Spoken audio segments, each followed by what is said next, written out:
దేవుని పరిశుద్ధ నామమునకు మహిమ కలుగునుగాక. ప్రభునందు ప్రియమైన యేసుక్రీస్తు సంపూర్ణ సువార్త సంఘముల ప్రియులైన వారందరికీ, కుటుంబాలకు, ప్రియులకు ప్రభు పేరట వందనాలు, కృతజ్ఞతలు తెలియజేస్తున్నాను. ఈ రాత్రికాల సమయంలో ప్రభు మనకి మెండైన సహాయం అనుగ్రహించున్నట్లుగా, దేవుని సన్నిధి మనకి ప్రభు దయచేయునట్లుగా ప్రార్థనాపూర్వకంగా మనం సిద్ధపడదాం. ఈరోజు దేవుని దాసులు వేమవరములో మరి కృతజ్ఞతా కూడికలో ఉన్నారు కనుక ఈరోజు మనం ఈ కూడికను కొనసాగించుకుందాం. లైవ్ మరి ఇతర దేశాలలో, ఆయా రాష్ట్రాలలో, ఆయా ప్రాంతాలలో ఉన్న, ఆయా సంఘాలలో, ఆయా ప్రాంతాల్లో ఉన్న మీ అందరికీ మరోసారి స్వాగతిస్తూ, ఈ సమయంలో మనం చక్కగా ప్రిలారా లైవ్లోకి వెళ్ళిపోదాం. చక్కగా లైవ్ చూసుకుంటూ దేవుని సన్నిధిని మనం ఏర్పాటు చేసుకుందాం. మంచిది, దేవుడు మనకిస్తున్న కృప గొప్పది. ప్రార్థన చేసుకుందాం. దైవజనులు మనకు అప్పగించిన బాధ్యతను బట్టి, మన మీద ఉంచిన ఆ యొక్క భాగ్యాన్ని బట్టి దేవునికి వందనాలు చెల్లిస్తూ ప్రార్థన చేసుకుని దేవుని కృపలోనికి సాగిపోదాం. ప్రార్థించుకుందాం.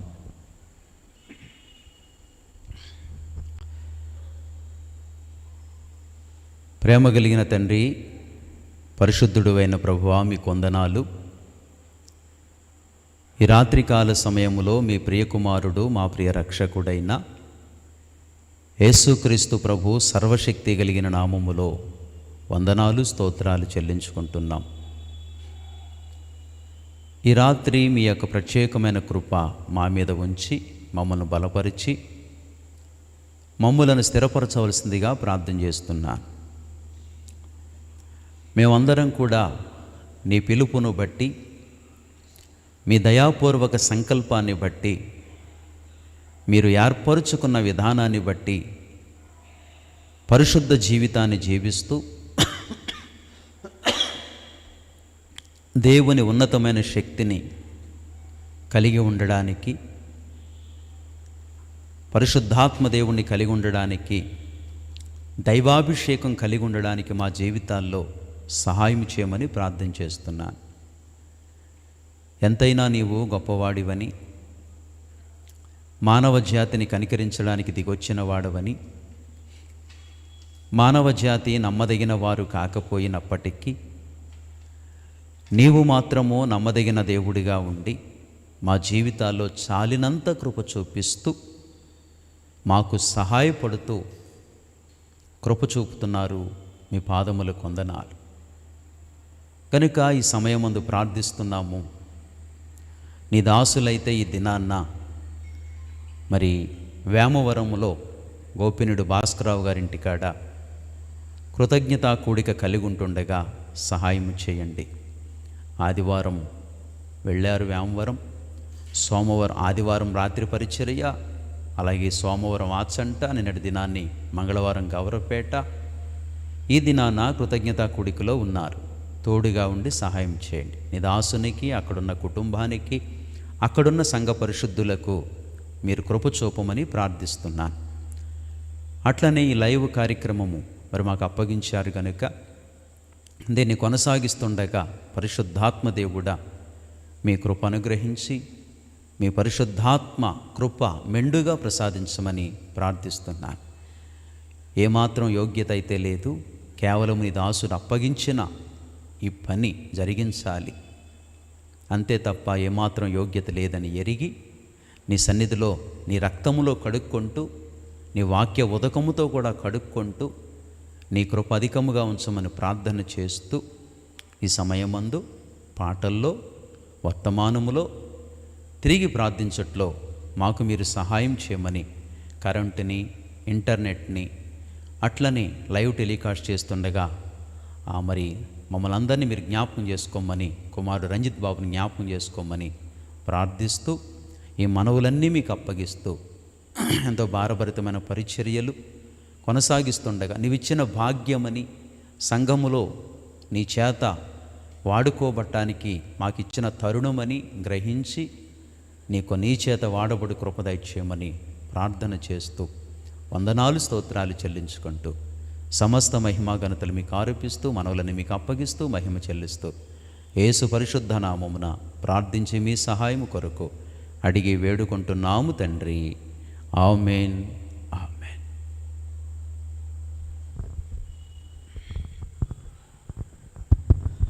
ప్రియులారా, మంచిదండి. మరి దేవుని కార్యాలు చేయడానికి దేవుడు మనందరి జీవితాల్లో తన విశేషమైన కృప అనుగ్రహిస్తున్నాడు. ఇది కడవరి కాలము. దేవుని ఆత్మతో నింపబడి దేవుని యొక్క అభిషేకాన్ని పొందుకొని మనం చాలా జాగ్రత్తగా దేవుని కృపకు మనం పాత్రులం కావాలని ప్రభు పేరట మనవి చేస్తున్నాను. ఈ సమయంలో పాటలు పాడుకుందాం. మరి చక్కగా ఈ సమయంలో కుమారుడు రంజిత్ పాల్ ఉన్నారు, పాటలు నడిపిస్తాడు.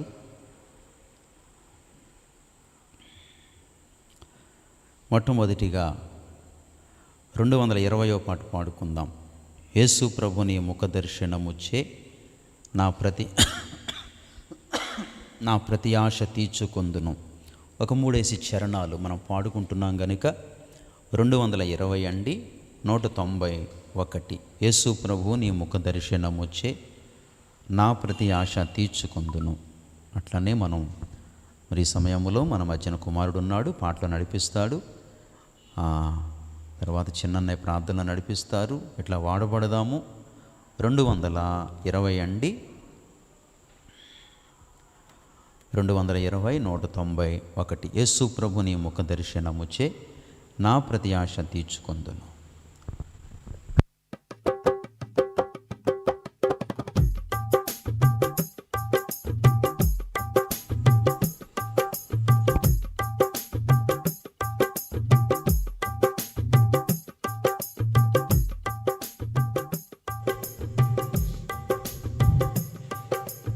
యేసు ప్రభు నీ ముఖ దర్శనముచే నా ప్రతి ఆశను తీర్చుకొందును. నా ప్రతి ఆశను తీర్చుకొందును. యేసు ప్రభు నీ ముఖ దర్శనముచే నా ప్రతి ఆశను తీర్చుకొందును. నా ప్రతి ఆశను తీర్చుకొందును. నీవే నాకు జీవాహారము, నీవే నాకు జీవాహారము. నిన్ను సమీపించు వారే మాత్రము, నిన్ను సమీపించు వారే మాత్రము. ఆకలి కొనరిలా ఆదర్శుడవు, ఆకలి కొనరిలా ఆదర్శుడవు. యేసు ప్రభు నీ ముఖ దర్శనముచే నా ప్రతి ఆశను తీర్చుకొందును. నా ప్రతి ఆశను తీర్చుకొందును. నీ మందిరసం మృద్ధి వలన, నీ మందిరసం మృద్ధి వలన నామదినే పొడు తృప్తి పొందితివి. నామదినే పొడు తృప్తి పొందితిని. ఆనంద జలమును త్రాగించుచున్నావు, ఆనంద జలమును త్రాగించుచున్నావు.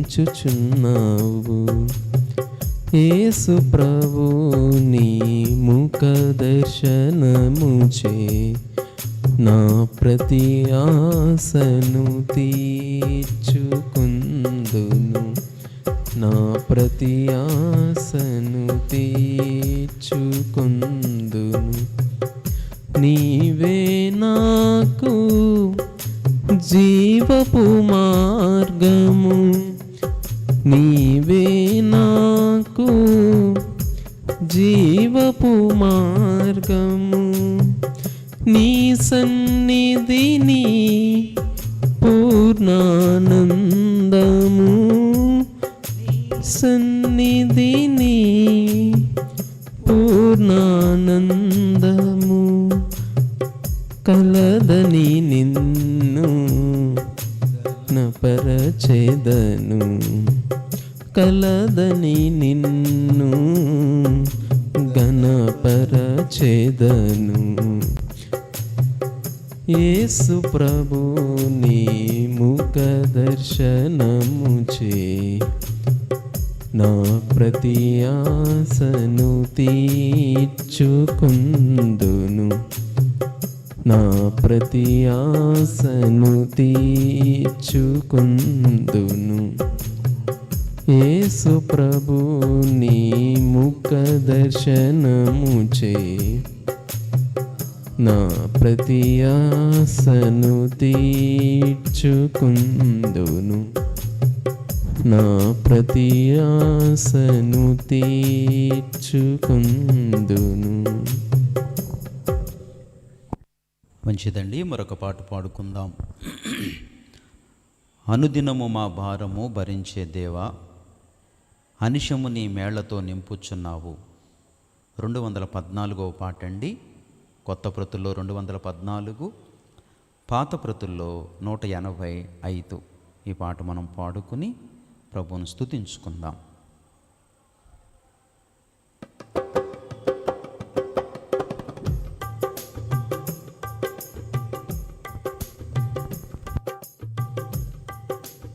అనుదినము మా భారము భరించే దేవా, అనిశము నీ మేళ్లతో నింపుచున్నావు.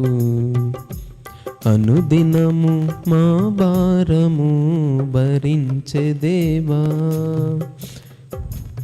అనిశము నీ మేళ్లతో నింపుచున్నావు.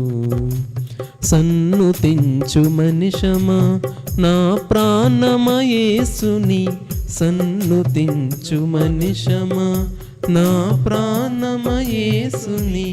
పరిశుద్ధ నామమును పొగడమెప్పుడు, పరిశుద్ధ నామమును పొగడమెప్పుడు. ఒంటె బరువు దీవెనలు వీపున మోపే, వీపున మోసే. అనుదినము మా భారము భరించే దేవా, అనిశము నీ మేళ్లతో నింపుచున్నావు, అనిశము నీ మేళ్లతో నింపుచున్నావు. నా శరీరమున ముళ్ళు బాధపరచుచుండగా, నా శరీరమున ముళ్ళు బాధపరచుచుండగా, వేదనతో వేడగా ధైర్యమిచ్చితివి, వేదనతో వేడగా ధైర్యమిచ్చితివి. నా కృప నీకెల్లప్పుడు చాలునంటివి, చాలునంటివి. అనుదినము మా భారము భరించే దేవా, అనిశము నీ మేళ్లతో నింపుచున్నావు, అనిశము నీ మేళ్లతో నింపుచున్నావు. అపరాధముతో మేము చిక్కుకుని ఉండగా, అపరాధముతో మేము చిక్కుకుని ఉండగా, నీ రక్తము చే మమ్ము విమోచించితివి, నీ రక్తముచే మమ్ము విమోచించితివి. నీదు కృపా మహదైశ్వర్యమును బట్టి, మహదైశ్వర్యంబును బట్టి అనుదినము మా భారము భరించే దేవా. అనిశము నీ మేలతో నింపుచున్నావు, అనిశము నీ మేలతో నింపుచున్నావు. అనుదినము మా భారము భరించే దేవా. అనిశము నీ మేలతో నింపుచున్నావు, అనిశము నీ మేలతో నింపుచున్నావు. మంచిదే ప్రియులారా, మరొక పాట పాడుకుని మనం ముందుకు వెళదాము. మరి సిలువ ధ్యానాలు, సిలువ ధ్యానాలు చేస్తున్నారు కనుక మనం కూడా ఆ సంబంధించిన పాట పాడుకుందాం. 282వ పాట పాడుకుందాం. యేసు చావుందే సిలువపై, నీ కొరకే నా కొరకే, ఎంత గొప్ప శ్రమను వచ్చెనో నీ కొరకే నా కొరకే. 282వ పాట. కొత్త ప్రతుల్లో 282, పాత ప్రతుల్లో 242. 282, 242. ఈ పాట పాడుకుని ప్రభువును స్తుతించుకుందాం.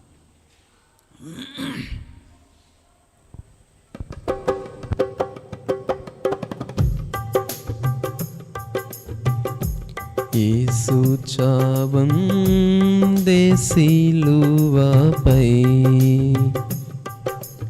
నీ కొరకే నా కొరకే, ఎంత గొప్ప శ్రమనోర్చెను. నీ కొరకే నా కొరకే, ఎంత గొప్ప శ్రమనోర్చెను.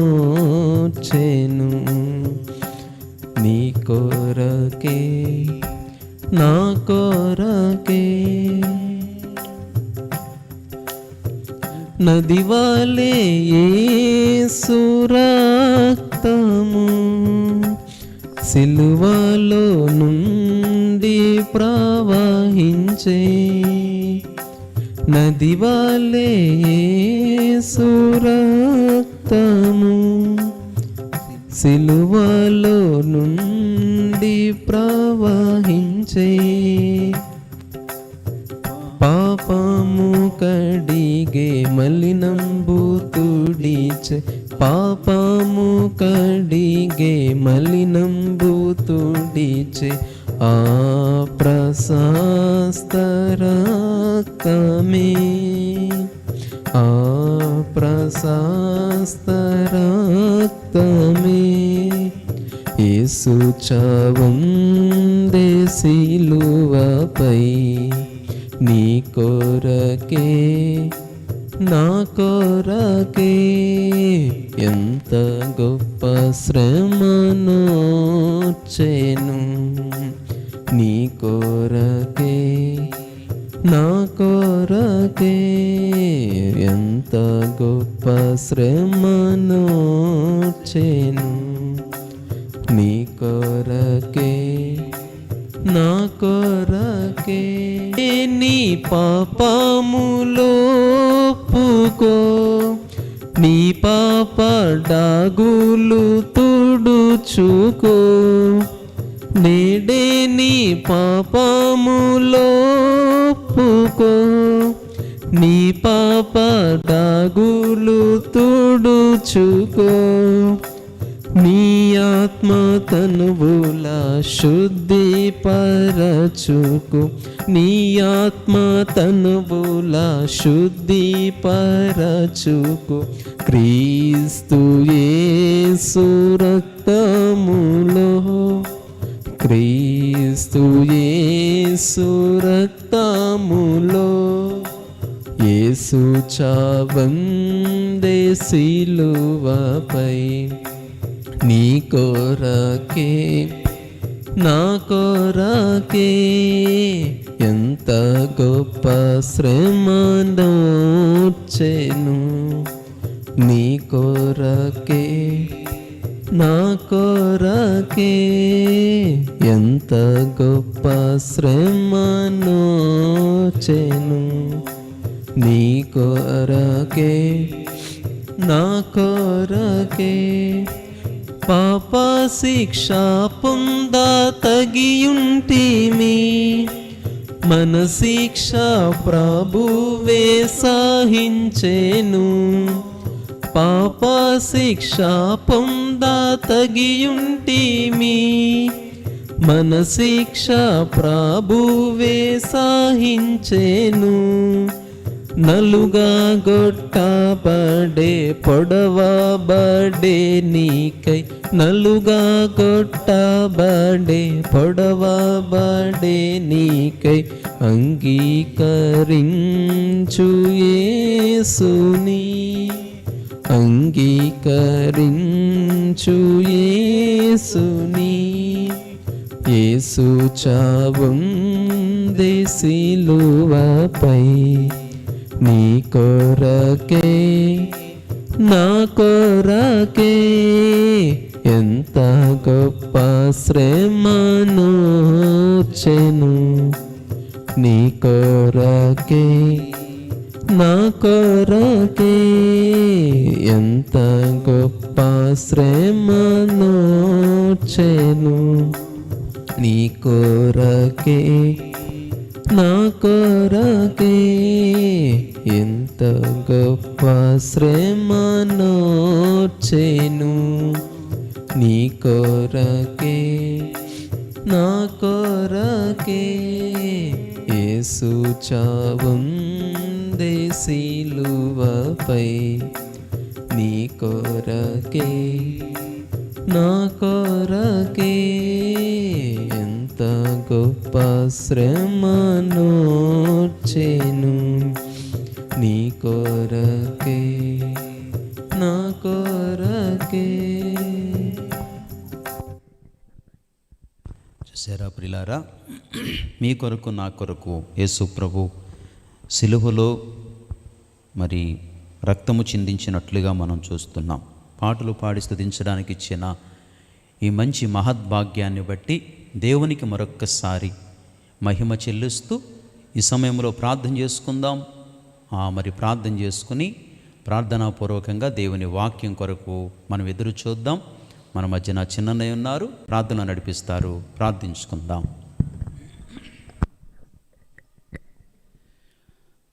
మహాపరిశుద్ధుడా, శాశ్వతమైన ప్రేమతో మమ్మల్ని ప్రేమిస్తున్న తండ్రి, నీకు వందనాలు చెల్లిస్తున్నాను దేవా. ప్రభువా, ఈ సమయంలో యేసుక్రీస్తు సంపూర్ణ సువార్త సంఘాన్ని అంతటిని క్షేమముగా నీ యొక్క బలమైన రేఖల చాటును దాటి ఉంచి ప్రభువా, నీ యొక్క సన్నిధికి మరలా సమకూర్చి ఈ విధముగా ప్రభువా నిన్ను కొనియాడటానికి, మహిమ పరచటానికి, ఘనపరచటానికి ఈ విధముగా ప్రభువా మా జీవితంలో మీరు కలుగు చేసిన ఈ గొప్ప భాగ్యాన్ని బట్టి నీకు వందనాలు చెల్లిస్తున్నాను. అవును తండ్రి, ఈ దినాన్ని చూడని వారు అనేకులు ఉన్నారు. కానీ మీరైతే మా ఎడల నీ అధికమైన కృప చూపించి నాయనా మేము శక్తివంతులము కావాలని, బలపరచబడాలని నాయనా, లేకుంటే లోకంతో మిళితమై మా జీవితాలు పతన స్థితికి వెళ్తాయని నీవు ముందుగానే గ్రహించి నీ దాసులు నీవు ప్రేరేపించి ప్రభువా ఈలాగన బుధవారము లైవ్ కార్యక్రమం ద్వారా యేసుక్రీస్తు సంపూర్ణ సువార్త సంఘానికి అంతటికీ నీవు పిలుపునిచ్చి నీ సన్నిధికి తోడుకొని వచ్చి దేవా మా యొక్క జీవితాల్లో ప్రతి మస్టును నీ యొక్క వాక్యమైన ఖడ్గముతో ప్రభువా మమ్మల్ని పరిశుద్ధ జీవితానికి, మమ్మల్ని మేము అప్పచెప్పుకోవడానికి మీరు ఎంతో సహాయపడుతూ వస్తున్నారు తండ్రి. ఆత్మదేవ, గొప్ప కార్యము మా ఎడల మీరు జరిగిస్తున్నారు. అందుని బట్టి మీకు వందనాలు చెల్లిస్తున్నాను తండ్రి. ఈ క్రమములో ప్రభువా యేసుక్రీస్తు సంపూర్ణ సువార్త సంఘం అంతయు ఇతర దేశాల్లో ఉన్నారు, ఇతర రాష్ట్రాల్లో ఉన్నారు.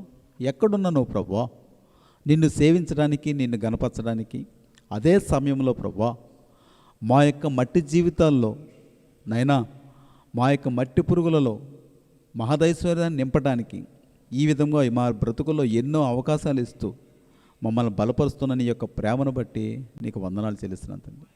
ప్రభువా, నీ దాసులైన వారు నిలబడి నీ నోరుగా వాడుకుని మాట్లాడుతూ ఉండగా ఆ మాటలు ప్రభా ప్రతి ఒక్క హృదయానికి తాకి జీవితాన్ని మార్పు చేయగల ఆ యొక్క శక్తి నీ వాక్యానికే ఉంది కాబట్టి నాయన ప్రతి యొక్క వ్యక్తి ఆ యొక్క ఆత్మను శుద్ధిపరచుకోవడానికి నీ మందిరముగా నిర్మాణం జరగటానికి ఇలాగున ప్రభువా మాకు పూర్ణాయుష్లు అనుగ్రహించి అనేక సమయాలు మా జీవితాల్లో మీరు అనుగ్రహించి ప్రభువా నీ వాక్యము వినడానికి మా మధ్యలో నీ యొక్క ఆత్మ సంచారం అనుగ్రహించి విన్న వాక్యము మా జీవితాల్లో ఫలింపచేయడానికి ప్రభువా ఈ విధంగా ప్రభువా మా యొక్క జీవితాల్లో ప్రతి ఒక్క కూడికను నైనా నీ సన్నిధిలో కనిపెడుతూ ఉండగా మీరు మాతో మాట్లాడుతూ ఉండమని నైనా మీరు మాట్లాడితే జీవం వస్తుంది, మీ యొక్క మాటలో శక్తి ఉంది, నీ యొక్క మాటలో ప్రభువా పాపాన్ని విడిచిపెట్టడానికి నీ వైపు మరలుకోవడానికి అనేక కార్యాలు నీ యొక్క కార్యము చేస్తుంది ప్రభువా. నీ వాక్యము మా హృదయంలో నిండుగా ఉండడానికి సహాయం చేయమని ప్రతి ఒక్క హృదయాన్ని నైనా నీ యొక్క వాక్యానికి ఆకర్షింపబడేలాగా సహాయం చేయమని వేడుకొనుచు అదే సమయంలో ప్రభువా ఈ యొక్క లైవ్ కార్యక్రమంలో ఇంకైనా కొత్తగా ఎవరైతే కనెక్ట్ అవుతూ ఉన్నారో నీవు ఎవరిని నైనా నీ యొక్క రక్షణ మార్గంలో ఎవరినైతే సిద్ధపరచనయ్యి ఉన్నావో వారందరినీ సకాలానికి తీసుకుని రమ్మని ఈ విధంగా ప్రభువా ఆత్మీయ మేలులు పొందుకోవడానికి సహాయం చేయమని మీ దాసులైన వారిని మెండుగా వాడుకోమని మా ప్రభువును మా రక్షణుడు యేసుక్రీస్తు నామమున ప్రార్థించి వేడుకుంటున్నాం తండ్రి, ఆమేన్. మరోసారి అందరికి వందనాలండి. దేవుని కృపచేత మరి సేవకులు అప్పగించిన ఈ భారభరితమైన ఈ భాగ్యాన్ని బట్టి దేవునికి వందనాలు చెల్లిస్తున్నాను. దేవుని వాక్యాన్ని జ్ఞాపకం చేసుకుందాం. కొన్ని నిమిషాలు దేవుని వాక్యాన్ని జ్ఞాపకం చేసుకుందాం. 19వ కీర్తన భక్త దావీదు రచించిన 19వ కీర్తన 14వ వచనాన్ని చదువుకుందాం.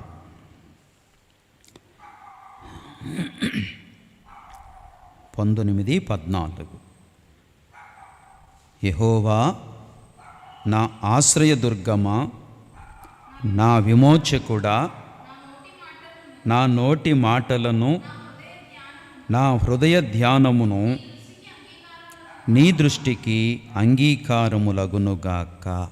చూసారా భక్త దావీదు ఎంత ఉన్నతమైన మాట పలుకుతున్నాడో చూడండి. ఇక్కడ ఏమిటా మాట అంటే యెహోవా నా ఆశ్రయదుర్గమా అంటే దావీదు ఎంత హృదయపూర్వకంగా పలుకుతున్నాడో చూడండి. ఎందుకు అంతలా మాట్లాడుతున్నాడు? యెహోవా నా ఆశ్రయదుర్గమా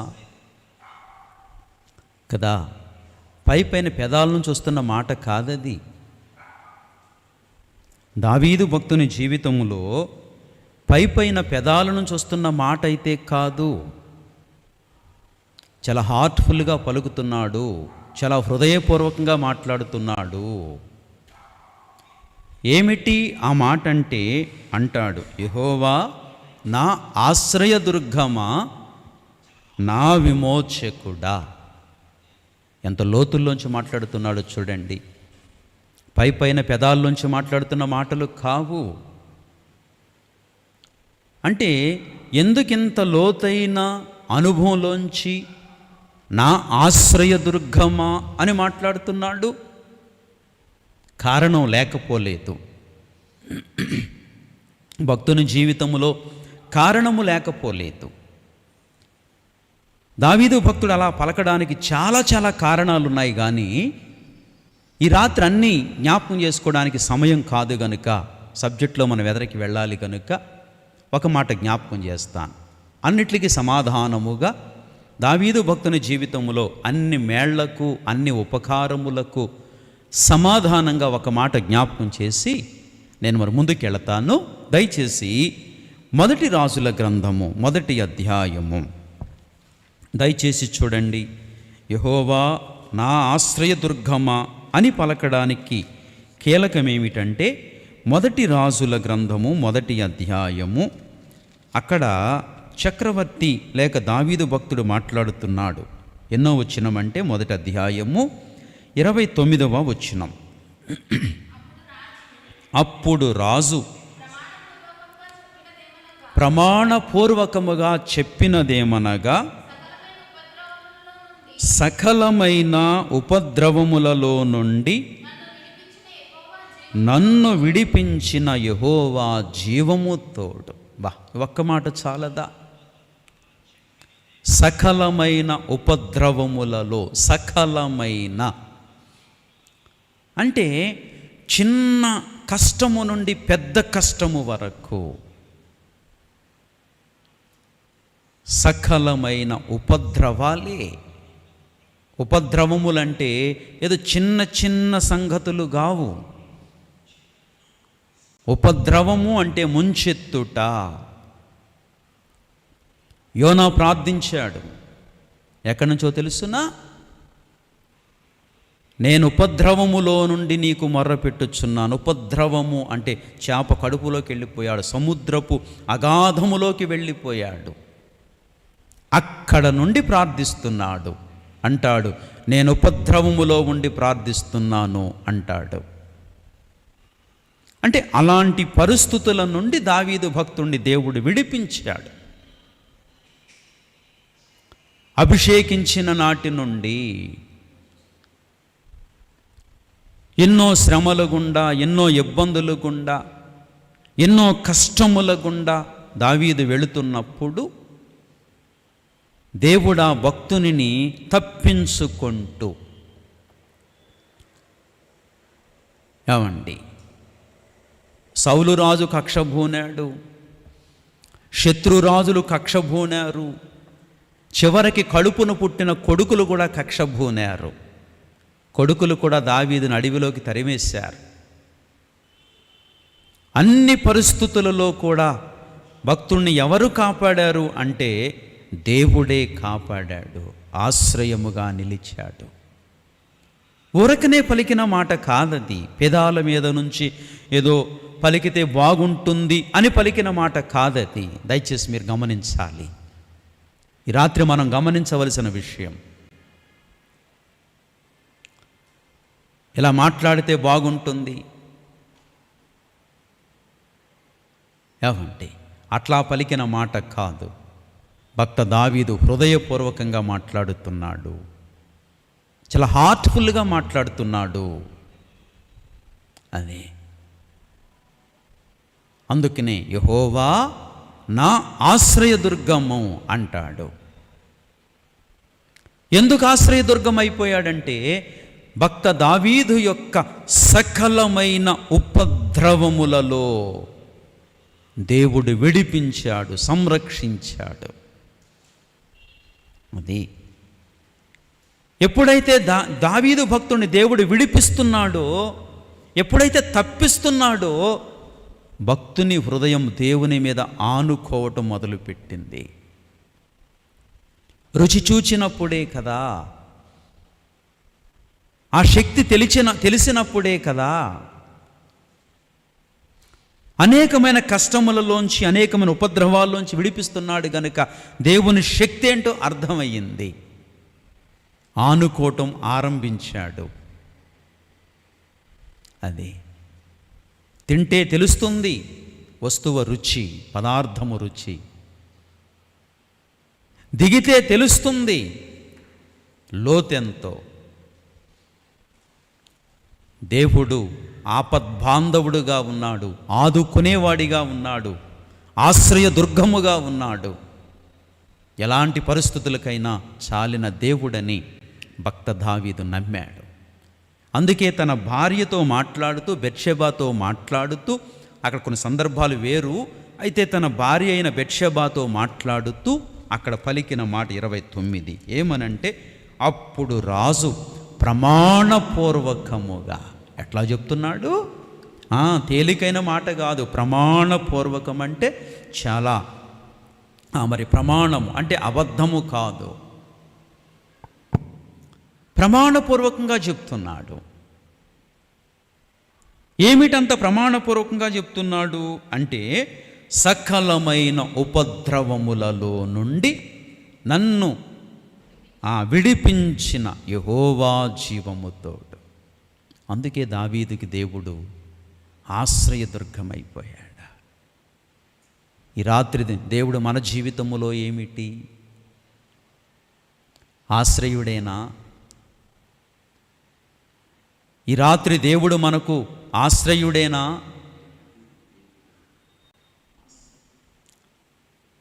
ఇర్మియా గ్రంథంలో మనం ఒక మాట చూడగలుగుతాము. ఒక్కసారి దయచేసి రండి, ఇర్మియా గ్రంథంలోకి వద్దాము. మరి ఇశ్రాయేలునకు కష్టకాలమును ఇశ్రాయేలునకు ఆశ్రయుడా, ఒక మాట చూద్దాము. ఆ మాట దయచేసి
ఆశ్రయదుర్గమా, ఎంత మంచి మాట.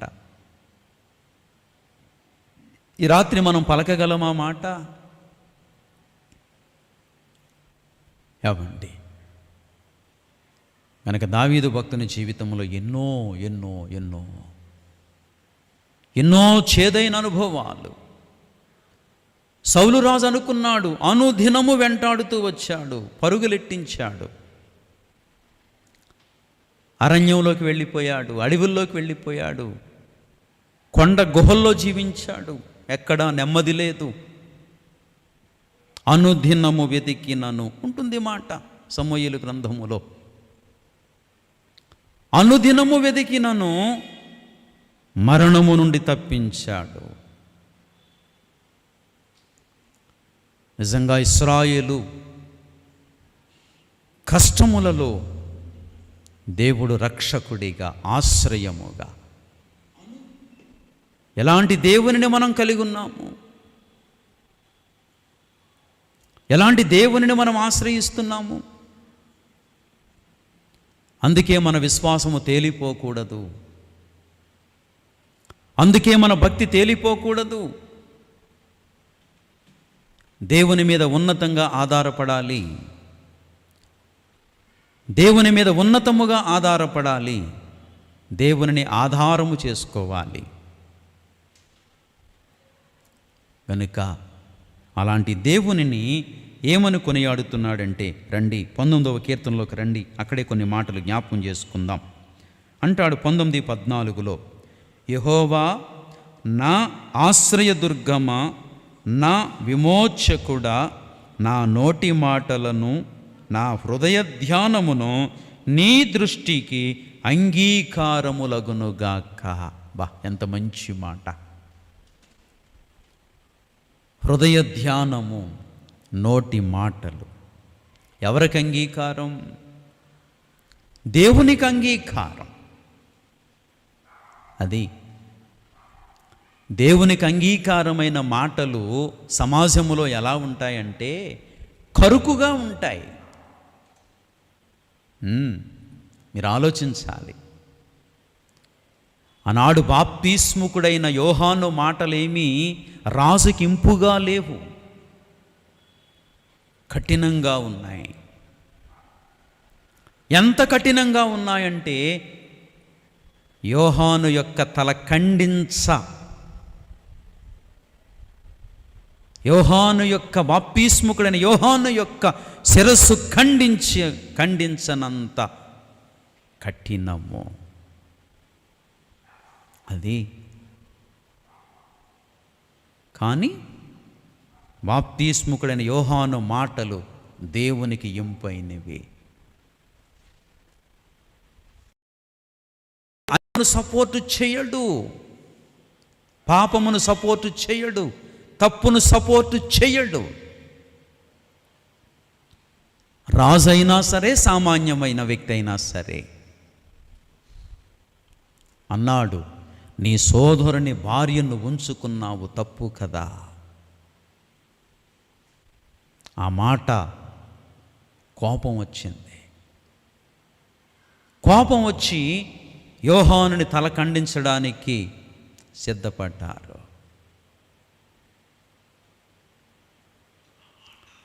దేవునికి అనుకూలమైన మాట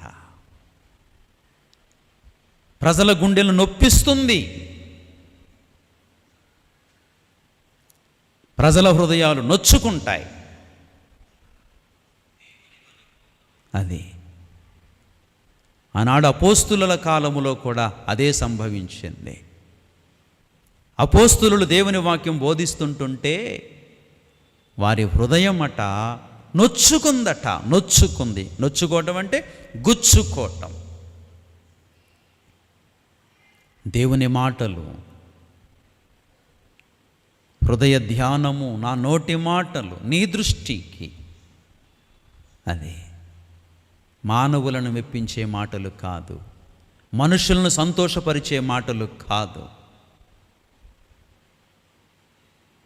మనుషుల్ని మెప్పించి, మనుషుల్ని సంతోషపరిచి దేవుని దగ్గర మనం ఎప్పుడు బహుమానం పొందుకుంటాము?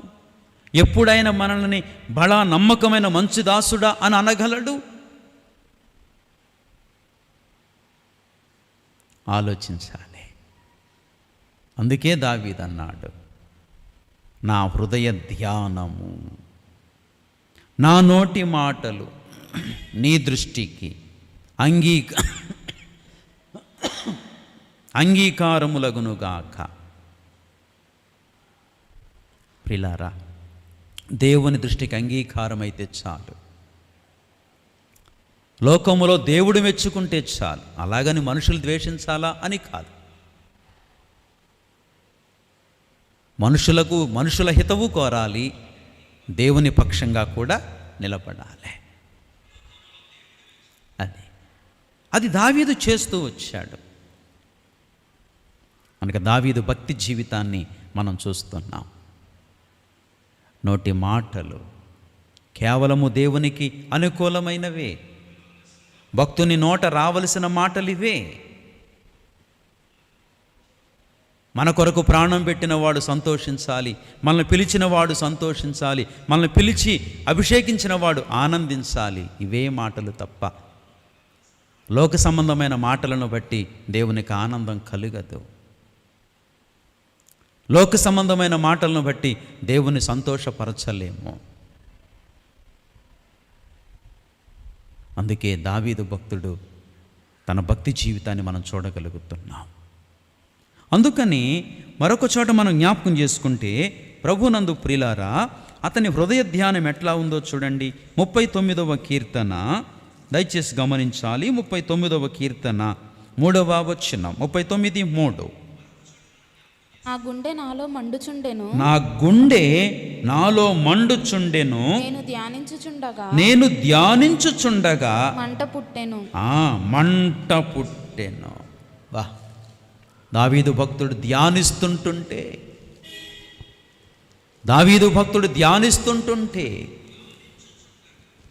అతనిలో ఏం పుట్టిందట? మంట.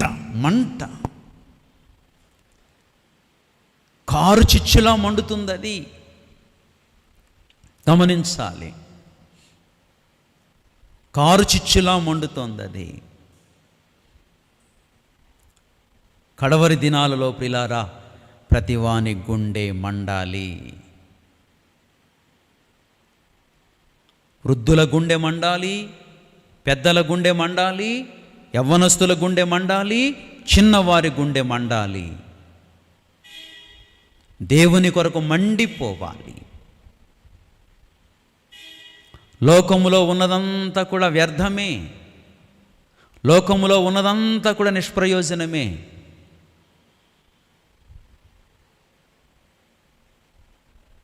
దేవుని కొరకు మండాలి, దేవుని కొరకు వెలిగింపబడాలి. అప్పుడే మన జీవితానికి ప్రయోజనకరము, అప్పుడే మన జీవితానికి మేలు. ప్రియ దేవుని సంఘమా, దేవుని కొరకు మండగలుగుతున్నావా ఈ రాత్రి?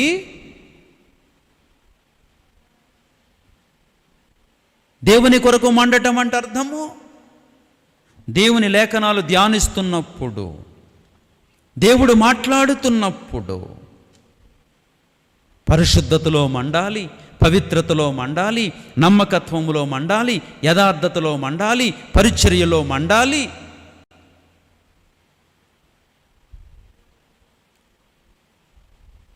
అన్ని విషయాలలో మండిపోవాలి. తినమని నీకు ఎవరన్నా చెప్తారా? ఒక మాట,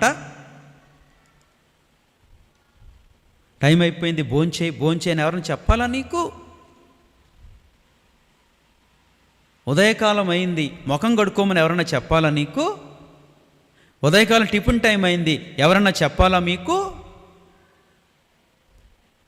మధ్యాహ్నం భోజనం టైం అయింది, ఎవరన్నా చెప్పాలా మనకు?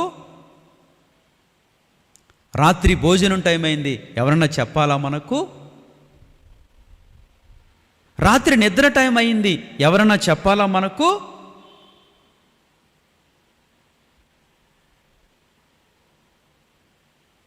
ఆలోచించాలి. అరే, యోహాను సువార్తలో ఈ శరీరాన్ని గురించి మాట్లాడతాడు. 6వ అధ్యాయంలో శరీరము కేవలము నిష్ప్రయోజనము అన్నాడు. నిష్ప్రయోజనమైన శరీరము కొరకు ఎవరైనా చెప్పాలా మనకు? ఉదయకాలం లేవాలని, ముఖం గడుకోవాలని, టీ తాగాలని, టిఫిన్ చేయాలని, మధ్యాహ్నం భోంచేయాలని, సాయంత్రం భోంచేయాలని, రాత్రికి పడుకోవాలని.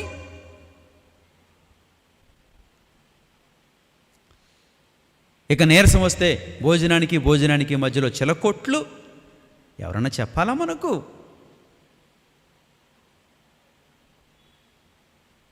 నిష్ప్రయోజనమైన శరీరం కొరకు ఎంత బాధ్యత కలిగి ఉంటున్నావే, ఎవరు చెప్పనవసరము లేదే. నీకు నువ్వుగా ప్రోత్సహించుకుని,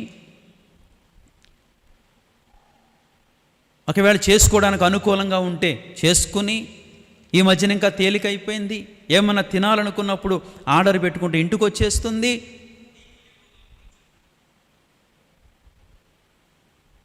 ఎవరన్నా చెప్పాలా నీకు?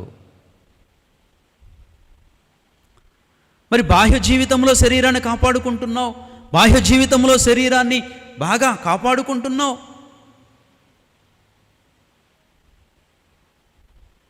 ఆత్మీయ జీవితంలో మండాలని తెలియదా?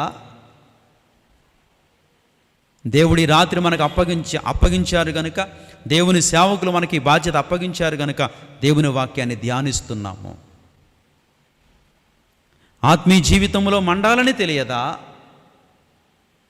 ఆత్మీయ జీవితంలో దేవుని కొరకు బ్రతకాలని తెలియదా? ఆత్మీయ జీవితంలో విశ్వాస జీవితాన్ని కట్టుకోవాలని తెలియదా? ఇది శాశ్వతమైనది కదా, దీని మీద మనసు ఉంచుతున్నావా?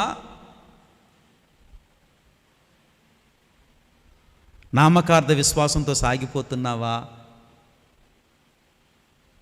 ఈ రాత్రి ఎట్లా కొనసాగుతున్నావు? మండిపోవాలి. భక్తుని గుండెట మండుతోందట. ఎంత మంచి మాట అంటాడు, నా గుండె నాలో మండుచుండెను. వా, ఎంత మంచి మాట. ఈ రాత్రి నీ గుండె మండుతుందా?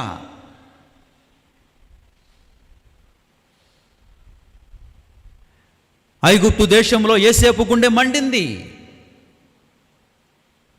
ఐగుప్తు దేశంలో యవ్వనస్తుడైన యోసేపు గుండె మండింది.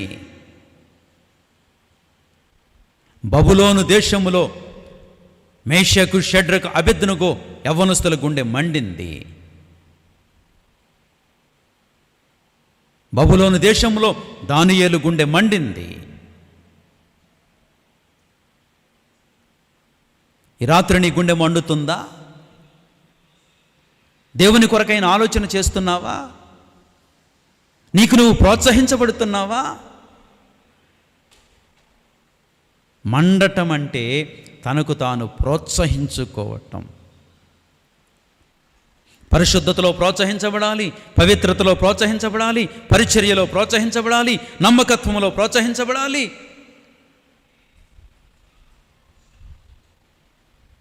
ఎవరో బొట్టు పెట్టి పిలవరు కదా నిన్ను. నా దేవుని పని, నా దేవుని సన్నిధి, నాకు పరిచర్య ఉంది. మండాలి, మండాలి. దేవునికి ఎవరు కావాలంటే మండేవారు కావాలి. మండేవారిని కోరుకుంటాడు దేవుడు, అందరినీ కోరుకోడు దేవుడు. తెలుసా మీకు? తెలియని సంగతులు ఏమీ కాదు, చిన్నవాడినే కదా, చిన్న చిన్న సంగతులే చెప్తా.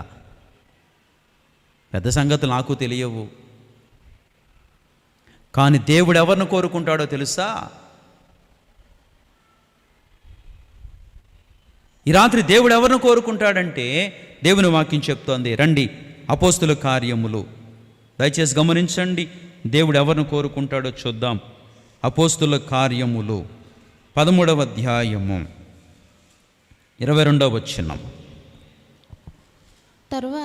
తరువాత అతనిని తొలగించి దావీదును వారికి రాజుగా ఏర్పరిచెను.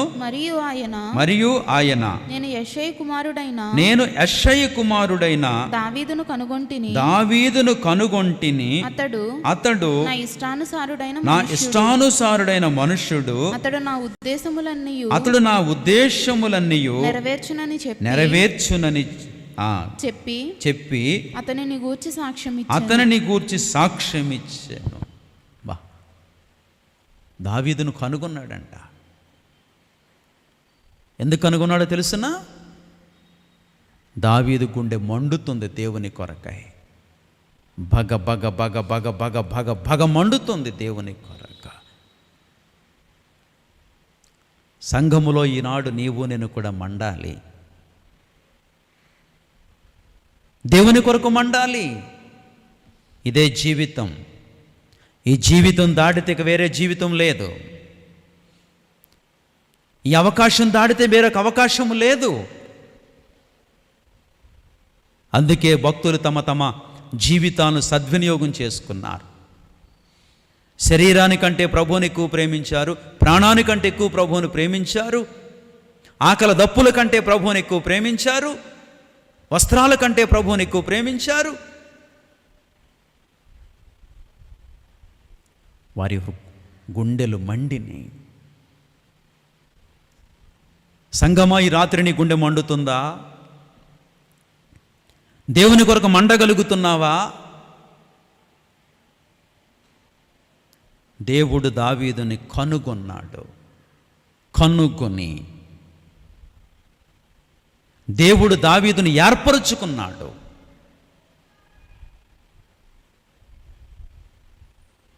ఎందుకో తెలుసా? దావీదు మండుతున్నవాడా అనలేదా మంచి మాట? నా గుండె నాలో మండుచుండెను,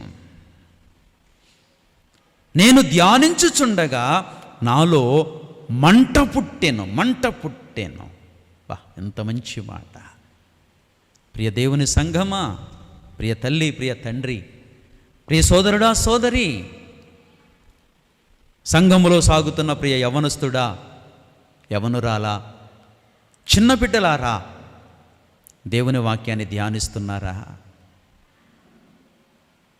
లేక లోకములో పనికిమాలిన పనికిరాని ముసలమ్మ ముచ్చట్లు ధ్యానిస్తున్నారా? పౌలు యవ్వనస్తుడని తిమోతితో చెప్పలేదా? ముసలమ్మ ముచ్చట్లు అని చెప్పాడు. ఎస్, పనికిరానిదంతా కూడా ముసలమ్మ ముచ్చట్లే. దేవుని కొరకు మండు. దేవుడు తన రాజ్యంలో మంచి స్థానాన్ని మన కొరకు ఏర్పాటు చేస్తాడు. భూమి మీద అందుకే వెతికి రక్షించాడు. శ్రేష్టమైన స్థలములో నాటాడు నిన్ను నన్ను కూడా. ఈ భాగ్యం ఎవరికన్నా ఉందా? లోకములో చాలా సంఘాలు ఉన్నాయి, చూస్తున్నావుగా నీ కళ్ళ ముందు. పేరు మోసిన సంఘాలున్నాయి, ఇంటర్నేషనల్ పరిచర్యలున్నాయి. సత్యముందా? అపోస్తుల బోధ ఉందా? దేవుడు తన దాసునికి దర్శనమిచ్చి కృపాసనాన్ని సమీపించే ఆ మార్గము చూపించి ఆ ప్రత్యక్షతను అనుగ్రహించి సీనాయి కొండ మీద మోషేకు అనుగ్రహించిన ప్రత్యక్షతనిచ్చి క్రొత్త నిబంధనకు వచ్చేసరికి పౌలు భక్తునికి ఇచ్చిన ప్రత్యక్షతనిచ్చి తన దాసుని మన మధ్యన నిలబెచ్చి వాడుకుంటున్నాడు కదా. ఈ ప్రత్యక్షత గమనించగలుగుతున్నావా? ఈ వాక్య సారాంశాన్ని గమనించగలుగుతున్నావా? దేవుని కొరకు మండగలుగుతున్నావా? దేవుని కొరకు మండాలి. దేవునికి ఎవరు కావాలంటే మండేవారు కావాలి. మండేవారు కావాలి. మండితే ప్రయోజనమా? ఆరిపోతే ప్రయోజనమా? చిన్న ఎగ్జాంపుల్ చెప్తాను మీకు, గమనించండి. ఎప్పుడు పొయ్యి కాడు ఉంటారు కదా, గ్యాస్ పొయ్యిలు 2 ఉంటాయి. 2 పొయ్యిల మీద ఓ పొయ్యి మీదేమో అన్నం వండే పాత్ర పెట్టారు, ఓ పొయ్యి మీద కూర వండే పాత్ర పెట్టారు.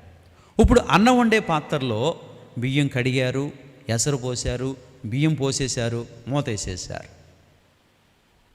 అట్లాగే రెండో దాని మీద కూర దినుసులన్నీ వేసేశారు, కూరగాయలు వేసేశారు, నీళ్లు పోసి మూత పెట్టేశారు. ఇప్పుడు రైసు కర్రీ ఎంతసేపటికి రెడీ అవుతుంది. ఇక్కడ ఒక విషయం మర్చిపోకూడదు, ఒకే లెక్కం. కింద పొయ్యి వెలిగించకుండా, కింద పొయ్యి మంట పెట్టకుండా మీరు ఎంతసేపుల్లో అన్నం వండుతారు? కింద మంట పెట్టకుండా ఎంతసేపుల్లో కూర వండుతారు? నాకు చెప్పాలి.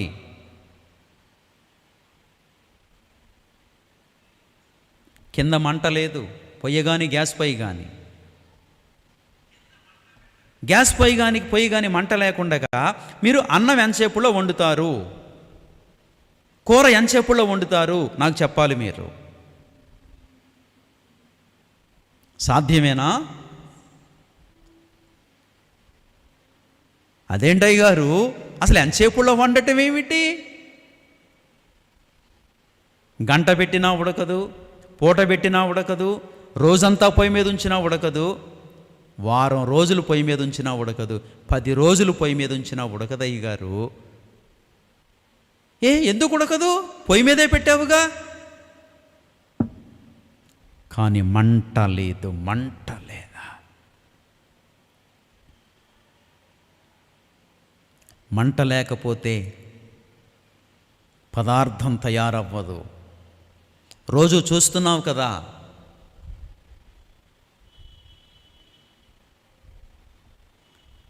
ఇండికేషన్ నీకు తెలుసు. గ్యాస్ మండి బాగా బ్లూ కలర్లో మండుతుంది అనుకోండి, సిలిండర్ బాగా ఉన్నట్టు. కాస్త ఎర్రమంట వస్తుందనుకోండి, గుండెలు ఎలా అంటాయి, అమ్మో గ్యాస్ అయిపోతే ఏం చేయాలి? వెంటనే గ్యాస్ బుక్ చేసేయండి, గ్యాస్ బుక్ చేసేయండి, గ్యాస్ బుక్ చేసేయండి. సంఘమా, మండకపోతే, మంట లేకపోతే పదార్థము తయారు కాదు, గుర్తుంచుకోవాలి. ఈ రాత్రి దేవుడు చెప్తున్నాడు, దేవుని కొరకు నీవు మండకపోతే సిద్ధం కాలేవు, దేవునికి రుచి అయిన పదార్థముగా సిద్ధపడలేవు, దేవునికి అనుకూలమైన వ్యక్తిగా సిద్ధపడలేవు, తయారు కాలేవు. మండాలే. మండితేనే, మంట మండుతుంటుంటేనే నువ్వు ఏదైనా వెరైటీ ఫుడ్ చేయగలవు.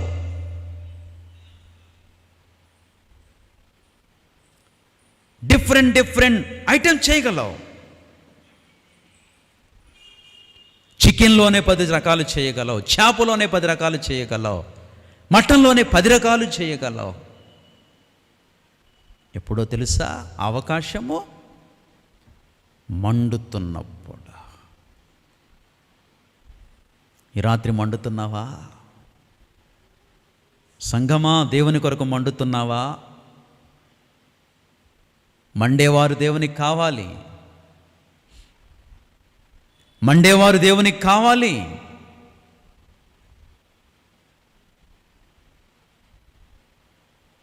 భక్తులు మండారు, అపోస్తులు మండారు, ప్రవక్తలు మండారు. నేటి తరములో కూడా ఎందరో విశేషమైన భక్తులు మండి దేవుని దగ్గరకు వెళ్ళిపోయారు. ఇంకా మండుతున్న వారు కూడా భూమి మీద సజీవంగా ఉన్నారు. ఈ రాత్రి నువ్వు మండుతున్నావా? భక్త దావీదు మండుతున్నాడు.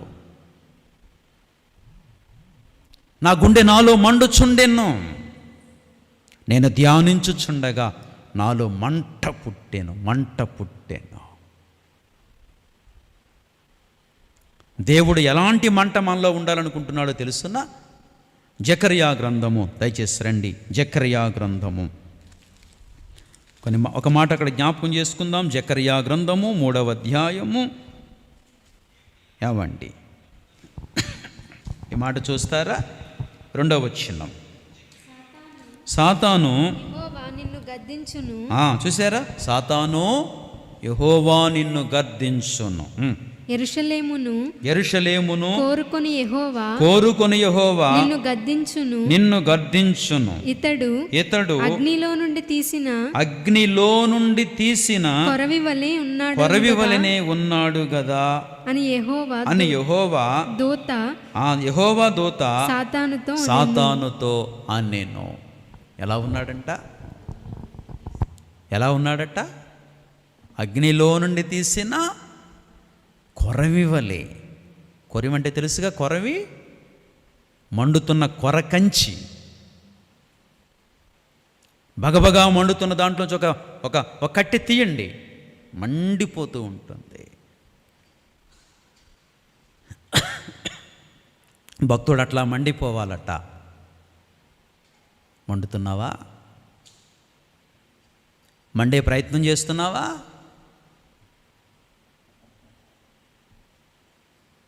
మండకపోతే కష్టం. దేవుని నోట నుండి వచ్చిన మాట, దేవుని దూత నోట నుండి వచ్చిన మాట, సాతాను యెహోవా నిన్ను గద్దించును, యెరూషలేమును కోరుకొని యెహోవా నిన్ను గద్దించును. అతడు ఎలా ఉన్నాడో తెలుసా? అగ్నిలో నుండి తీసిన కొరవి వలె ఉన్నాడు. నువ్వెట్లా ఉన్నావు? నేనెట్లా ఉన్నాను? ఆలోచించాలి. ఎప్పుడు అగ్నిగా మారతావంటే దయచేసి ఒక మాట చెప్తాను, దయచేసి గమనించండి. ఇర్మీయా గ్రంథము 23వ అధ్యాయము, ఇర్మీయా గ్రంథము 23వ అధ్యాయము 29వ వచనం. నా మాట అగ్ని వంటిది కాదా, బండను బద్దలు చేయు సుత్తె వంటిది కాదా. నా మాట అగ్ని వంటిది కాదా. బా, ఈ మాటలే ధ్యానిస్తున్నాడు భక్త దావీదు. దేవుని మాటలు ధ్యానిస్తున్నప్పుడు, దేవుని వాక్యాన్ని ధ్యానిస్తున్నప్పుడు మండిపోతుంది గుండె. ఇర్మియా భక్తుడు కూడా చెప్పాడు, నా మాట అగ్ని వంటిది కాదా. అగ్ని ఏం చేస్తుంది? అగ్ని చేసే పనేమిటి? చెత్త చెదారం కాల్చివేస్తుంది. అగ్ని ప్రదేశమంతటిని కూడా పవిత్రపరుస్తుంది. ఎలాంటి చెత్త ఉండదు. ఎప్పుడైతే దేవుని వాక్యాన్ని ధ్యానిస్తున్నావో, ఎప్పుడైతే దేవుని మాటలు హృదయంలో మండుతున్నాయో, అప్పుడు హృదయం అంతా కూడా కాల్చబడుతోంది, పవిత్రపరచబడుతోంది. ఇక మనలో అనాలోచనలుండవు, మనలో వ్యర్థమైన మాటలుండవు, మనలో వ్యర్థమైన చూపులుండవు, మనలో వ్యర్థ జీవితం ఉండదు.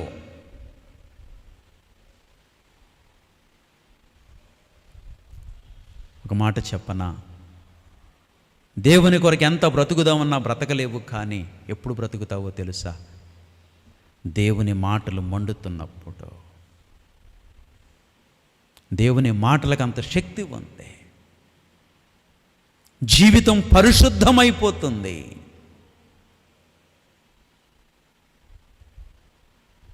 ఏమండి, ఎప్పుడైతే అగ్ని మండుతుందో జీవితం ఏమైపోతుందో తెలుసా? ఒక మాట చెప్పనా, సీనాయి కొండ అయిపోతుంది. సీనాయి కొండ మీద ఏం మండుతూ ఉంది? అగ్ని మండుతూ ఉంది. సీనాయి శిఖరం, సీనాయి కొండ ధూమమయముగా ఉండేనట్ట. అక్కడికే వెళ్ళాడు మోషే. దేవుడు దిగి వచ్చిన కాడికి వెళ్ళాడు. ఎప్పుడైతే హృదయం మండుతుందో, ఎప్పుడైతే గుండె మండుతుందో, అది సీనాయి కొండ ధూమమయమైపోతుంది. అది ధూమమయము. ఎప్పటికీ సీనాయి కొండ శిఖరమట కాలే ఉంటుందట. కాలిన ఆ స్థితి ఉంటుందట. మన ఆత్మీయ తండ్రి దైవజనులతో పాటు కొంతమంది వెళ్ళారు, కానీ అక్కడికి వెళ్ళలేకపోయారు. సీనాయి కొండ ఎక్కలేకపోయారు. అంటే టైం కలవక్క. కానీ సీనాయి కొండ శిఖరమట అగ్నిమయము, ధూమమయము. అక్కడికి ఎక్కిపోయాడు మోషే. కాలుతున్న గుండె, కాలుతున్న హృదయం, మండుతున్న హృదయం. ఈ రాత్రి ఆత్మదేవుడు చెప్తున్న ఒక మాట ఏంటంటే, అది సీనాయి కొండ అనుభవము. నువ్వెప్పుడైతే మండుతుంటావో అది సీనాయి కొండే, మరొకటి కాదా. అంటే మనం అందరం సీనాయి కొండ దగ్గరికి వెళ్ళాలా? పాస్పోర్ట్లు, వీసాలు ఉన్నాయా? డబ్బులున్నాయా? ఆ డబ్బులు కాదు, కానీ ఇదిగో ఈ డబ్బులు ఉండాలి, సత్క్రియలనే ధనం ఉండాలి. అది సీనాయి కొండ అనుభవం. గమనించు. అంత మాత్రమే కాదు, ఎప్పుడు మండుద్దో తెలుసునా గుండె? రండి లేఖనాల్లోకి వెళదాం దయచేసి. లూకా సువార్త 24వ అధ్యాయము. లూకా సువార్త 24వ అధ్యాయము. ఒక మాట జ్ఞాపకం చేసుకుందాం. లూకా సువార్త 24వ అధ్యాయము. ఈ మాట చూస్తారా? 32వ వచనం. అప్పుడు వారు ఆయన త్రోవలో మనతో మాటలాడుచు లేఖనములను మనకు బోధించుచున్నప్పుడు మన హృదయము మనలో మండుచుండలేదా అని ఒకనితో ఒకడు చెప్పుకొనిరి. ఎవరిళ్ళు? వీళ్ళొకిద్దరు వ్యక్తులు. వీళ్ళు ఎక్కడున్నారంటే ఎంఐ మార్గంలో ప్రయాణం చేస్తున్నారు. ఎంఐ మార్గంలో ప్రయాణిస్తున్నారు. ఒకరికొకరు మాట్లాడుకుంటూ వెళుతున్నారు. అప్పుడు వారితో జాయిన్ అయిన వ్యక్తి ఎవరంటే ప్రభువైన యేసుక్రీస్తు వారు. యేసుక్రీస్తు వారు మార్గంలో వారితో పాటు వెళుతున్నాడు. అది మార్గం, అది యాత్రా జీవితము. ఆ యాత్రా జీవితంలో వారు వెళుతుండగా వారితో పాటు సృష్టికర్త, పునరుద్ధానుడైన యేసు ప్రభు, మరణాన్ని జయించిన వాడు, సృష్టికర్త, లోకాన్ని జయించినవాడు, శరీరాన్ని జయించినవాడు, మరణాన్ని జయించినవాడు, సమాధిని జయించినవాడు, అపవాదిని జయించినవాడు లేచి ఆదివారం ఉదయకాలం సమాధిలోంచి లేచి ఆ ఎంఐ మార్గంలో ప్రయాణిస్తున్న వారితో పాటు నడుస్తున్నాడు. యేసు ప్రభు అని వారికి తెలియదు, మారువేషములో ఉన్నాడు యేసయ్య. వారు మాట్లాడుకుంటుంటే వారితో పాటు ప్రయాణిస్తూ మీరేం మాట్లాడుకుంటున్నారు అన్నాడు. అప్పుడు వాళ్ళు అన్నారు, నీవు యెరూషలేము కాపురస్తుడవయ్యుండి ఈ మాటలు నీకు తెలియదా? ఏ మాటలు అన్నాడు. ఏ మాటలు అంటే అక్కడ ఒక వచనం చదువుకోవాలి. 19వ వచనం. ఆయన చూసారా, అవి ఏమని అవి ఏ విషయాలు అని అడిగాడు. అడిగినప్పుడు వారు నజరేయుడైన యేసును గూర్చిన సంగతులే. ఆయన దేవుని ఎదుటను ప్రజలందరి ఎదుటను క్రియలోనూ వాక్యములోనూ శక్తిగల ప్రవక్త అయ్యుండెను. అవే సంగతిలో చెప్తున్నారు. యేసు ప్రభువారు జీవించినప్పుడట, యేసు ప్రభువారు శరీరధారిగా 33.5 ఏండ్లు జీవించాడు. 3.5 సంవత్సరాల కాలమే సేవా జీవితం. కానీ ఆయన పొందుకున్న సాక్ష్యం ఏంటో తెలుసా? ఆయనను గూర్చి మార్గములో ప్రయాణిస్తున్న ఒకిద్దరు వ్యక్తులు చెప్తున్న సాక్ష్యం ఏమిటో తెలుసా? గమనించాలి. అక్కడ అంటున్నారు, ఆయన అవేమని వారిని అడిగినప్పుడు వారు నజరేయుడైన యేసును గూర్చిన సంగతులే. ఆయన దేవుని ఎదుటను, ఒకటి దేవుని ఎదుట యోగ్యమైన జీవితం, దేవునికి అనుకూలమైన జీవితం, దేవునికి నమ్మకమైన జీవితం, దేవుడు మెచ్చుకునే జీవితం, దేవునికి మహిమకరమైన జీవితం. ఒకటి దేవుని ఎదుటను, 2 ప్రజలందరి ఎదుటను. ఇక్కడ మనం ఆగుదాం. దేవుని దృష్టికి మనం ప్రభువా క్షమించిన ఆయన కడిగేనైనా దేవుని కాడికి వచ్చేసరికి బాగానే ఉంటుంది, కానీ మనుషుల కాడికి వచ్చేసరికి ఎలా ఉంటుంది? మనుషులందరి ఎదుట అన్నాడు. మరి ఆ వచనం మనకు వర్తిస్తుందా? అక్కడ మనం రాసుకుంటే కనుక ఏం రాసుకోవాలంటే మనుషులందరి ఎదుట కాదు, కానీ అక్కడ మార్చి రాసుకోవాలి. మనుషులు కొందరి ఎదుట. చూసారా, మనకు అందరూ ఫేవర్ కాలేరు. మెచ్చుకునే వ్యక్తి ఒకడైతే తిట్టుకునే వ్యక్తి 10 మంది ఉంటారు, 9 ఉంటారు. మనకు అందరూ ఫేవరబుల్ కారేరు.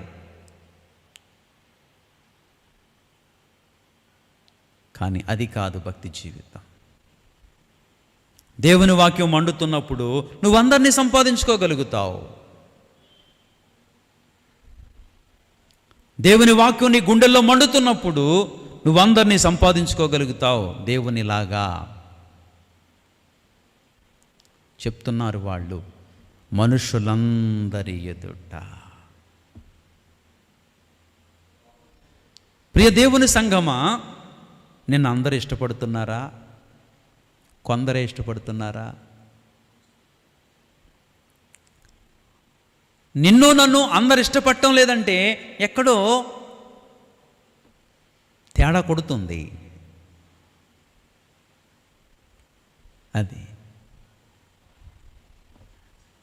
పెద్దలు ఇష్టపడాలి, చిన్నలు ఇష్టపడాలి, సేవకులు ఇష్టపడాలి, ఇంటివారు ఇష్టపడాలి, అందరు ఇష్టపడాలి.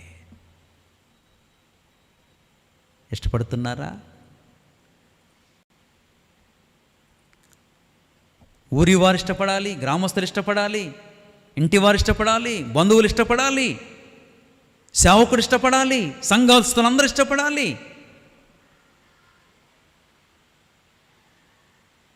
దేవుడు ఎలాంటి సాక్ష్యం పొందుకున్నాడు? 1 దేవుని ఎదుటను, 2 మనుషులందరి ఎదుట. ఈ రాత్రి మన క్యారెక్టర్ ఏంటి? ఈ రాత్రి మన జీవిత విధానం ఏమిటి? మనల్ని అందరూ మెచ్చుకుంటున్నారా? లేదంటే 1, 2, 3, 4 ఏదో కొంతమంది మెచ్చుకుంటున్నారా? అది వేళ్లతో లెక్కేసి చెప్పగలం. అది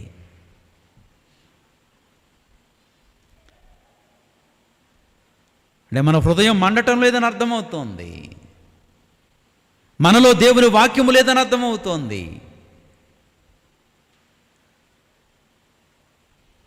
మనుషులందరి ఎదుటను, తర్వాత క్రియలలోను.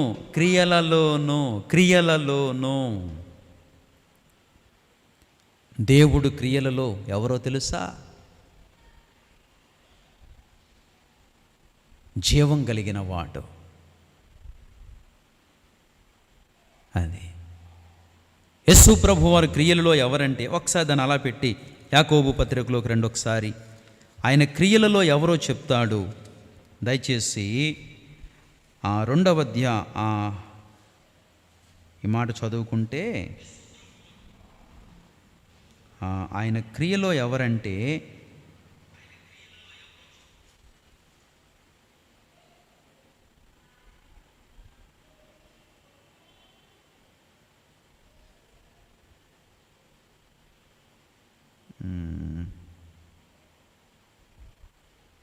మంచి మాట అండి.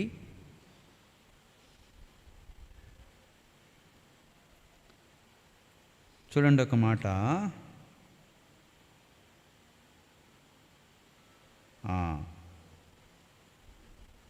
27 వచ్చిన 1:27.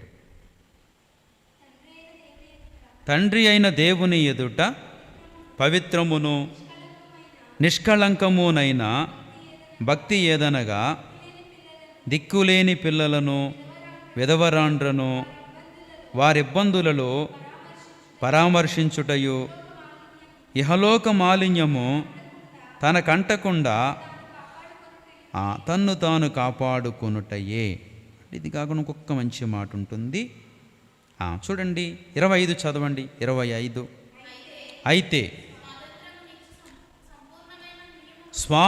అయితే స్వాతంత్ర్యమునిచ్చు సంపూర్ణమైన నియమములో తేరిచూచి నిలకడగా ఉండువాడెవడో వాడు విని మరుచువాడు కాక క్రియలు చేయువాడయ్యుండి తన క్రియలో ధన్యుడగును.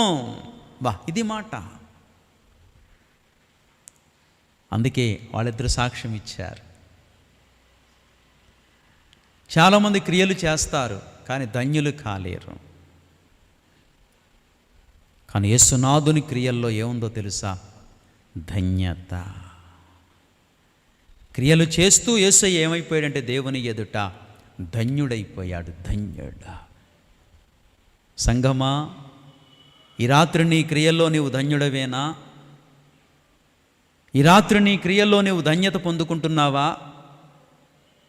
మనుషులకు చేస్తున్నట్టు చేస్తున్నావా, లేక ప్రభువుకు చేస్తున్నట్టు చేస్తున్నావా? చాలామంది చేసిన కార్యాలను బట్టి వాళ్ళు ఇదవుతూ ఉంటారు. కానీ నువ్వు ప్రభువుకు చేసినట్టు చెయ్యాలి, మనుషులకు కాదు. ఎందుకంటే బహుమానం ఇచ్చువాడు ఆయన, ప్రతిఫలం ఇచ్చువాడు ఆయన. మనం క్రియల్లో ఏం కావాలో తెలుసునా? ధన్యులమి కావాలి. యేసు ప్రభు క్రియలో ఎవరు ధన్యుడు? ధన్యకరమైన కార్యాలు చేస్తూ వచ్చాడు. ప్రభు ధన్యుడైపోయాడు. ఈ రాత్రి మన క్రియల్లో మనం ధన్యులం కావాలి. క్రియలోను చాలు కదా. తర్వాత రండి, వాక్యములోను శక్తిగల ప్రవక్తయై. వా, భూమి మీద శక్తి కలిగి బ్రతికాడు. దేని మీద శక్తి ఆయనకి?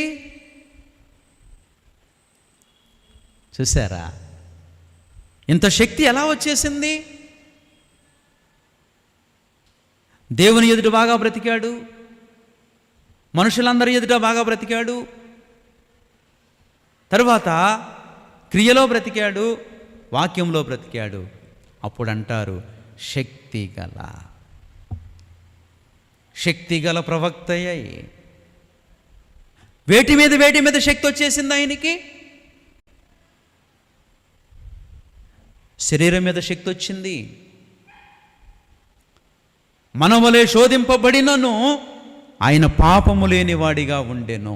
అంటే శరీరం మీద ఆయనకేమొచ్చింది? శక్తి. శరీరం మీద శక్తి, ప్రకృతి మీద శక్తి. యేసు ప్రభు వారు శిష్యులు ప్రయాణం చేస్తున్నారు, సరస్సులో వెళుతున్నారు, సముద్రంలో. సడన్గా భయంకరమైన తుఫాను వచ్చింది. భయంకరమైన తుఫాను వచ్చింది, వర్షము, గాలి, వాన. ఎంత అధికారండి ఆయన! శిష్యులు పక్కన కలవరపడిపోతున్నారు. యేసయ్య, నీకు చింత లేదా? మేము నశించిపోతున్నాం, నీకు చింత లేదా?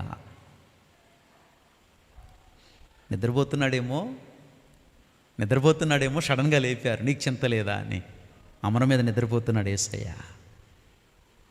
వెంటనే ఆయన ఇలా కళ్ళు తుడుచుకుంటున్నాడు. లేచిన వారు ఏం చేస్తారు? కళ్ళు తుడుచుకుంటున్నాడు. ఇలా చూశాడు, గద్దించాడు, గాలిని గద్దించాడు, వర్షాన్ని గద్దించాడు, సముద్రాన్ని గద్దించాడు. ఏమైపోయింది? మిక్కిలి నిమ్మళం. ప్రకృతి మీద శక్తి కలిగిన వాడు, శరీరం మీద శక్తి కలిగిన వాడు, ప్రకృతి మీద శక్తి కలిగిన వాడు, తరువాత లోకం మీద శక్తి కలిగిన వాడు, అపవాది మీద శక్తి కలిగిన వాడు, మరణము మీద శక్తి కలిగిన వాడు, సమాధి కంటే బలవంతుడు. అన్ని విషయములలో ఆయన శక్తి పొందుకున్నాడు. ఎప్పుడైతే మనం ఈ 4 కార్యాలు చేస్తామో, మన గుండె మండుతున్నప్పుడు ఎప్పుడైతే మనం ఈ 4 కార్యాలు చేస్తామో బలవంతులమైపోతాము, శక్తిమంతులమైపోతాము. ఇంకా ఎన్నో ధ్యానించవచ్చు. వేటి మీద శక్తి కలిగి ఉన్నాడో ప్రభు. చనిపోయిన వారిని బ్రతికించాడు, విధవరాలి కుమారుని బ్రతికించాడు, లాజరు సమాధి దగ్గరికి వచ్చాడు. 4 దినాలు అయ్యింది. ఎలా ఉంటుంది సిచ్యువేషన్? అసలు 4 దినాలు అయింది సమాధిలో పెట్టేసి. ఎలా ఉంటుంది పరిస్థితి?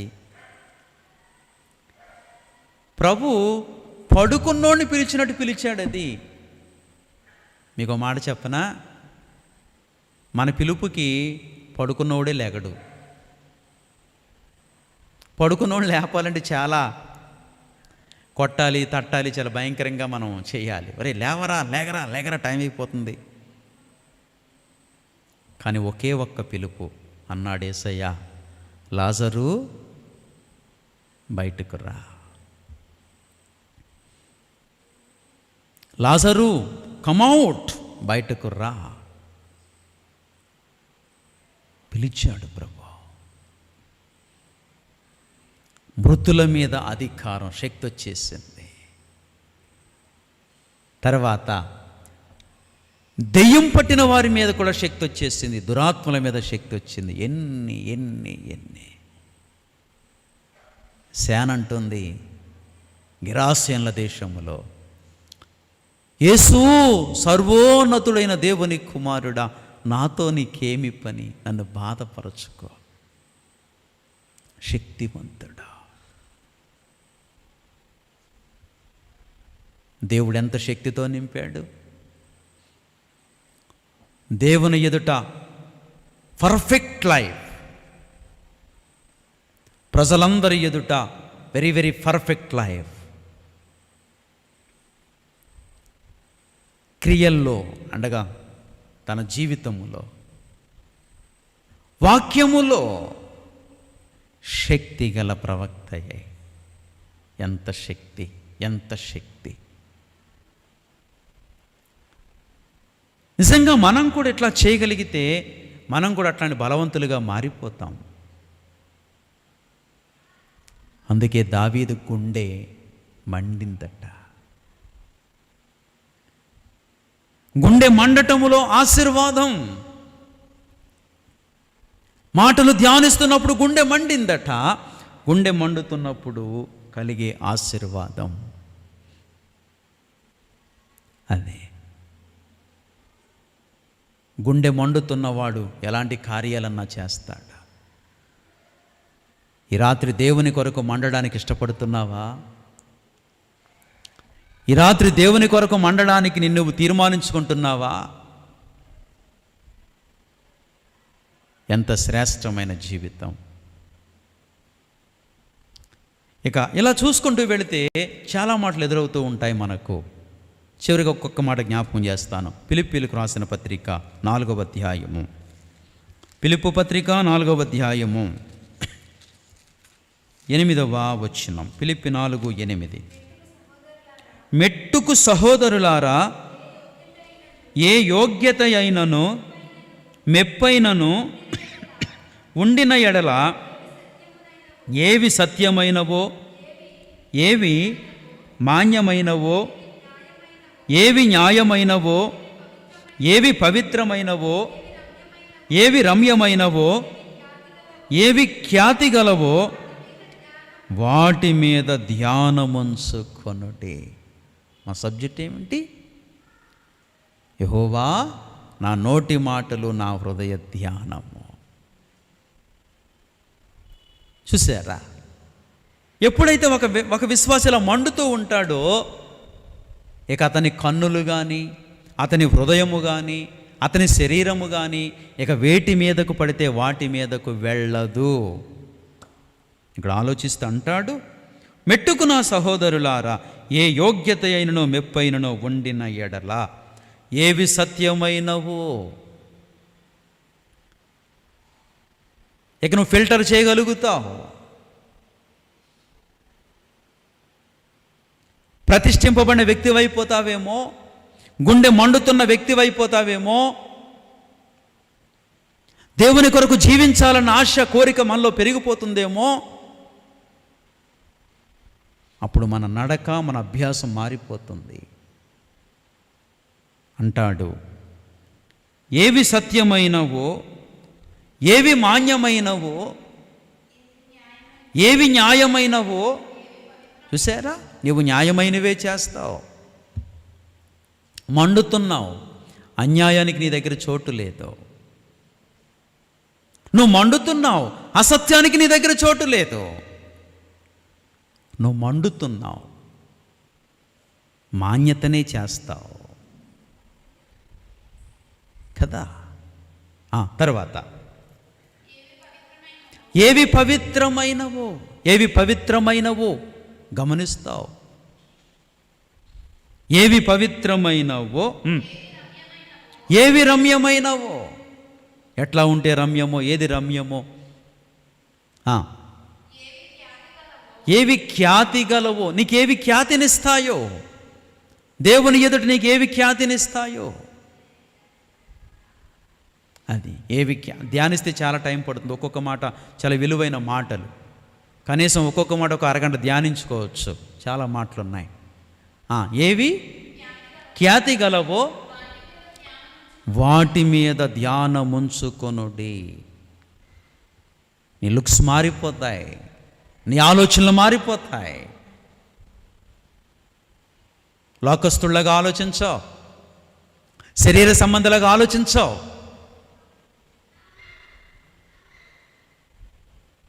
దేవుని ఎదుట యోగ్యమైన వ్యక్తిగా మారిపోతావు. దేవుని ఎదుట విలువైన వ్యక్తిగా మారిపోతావు.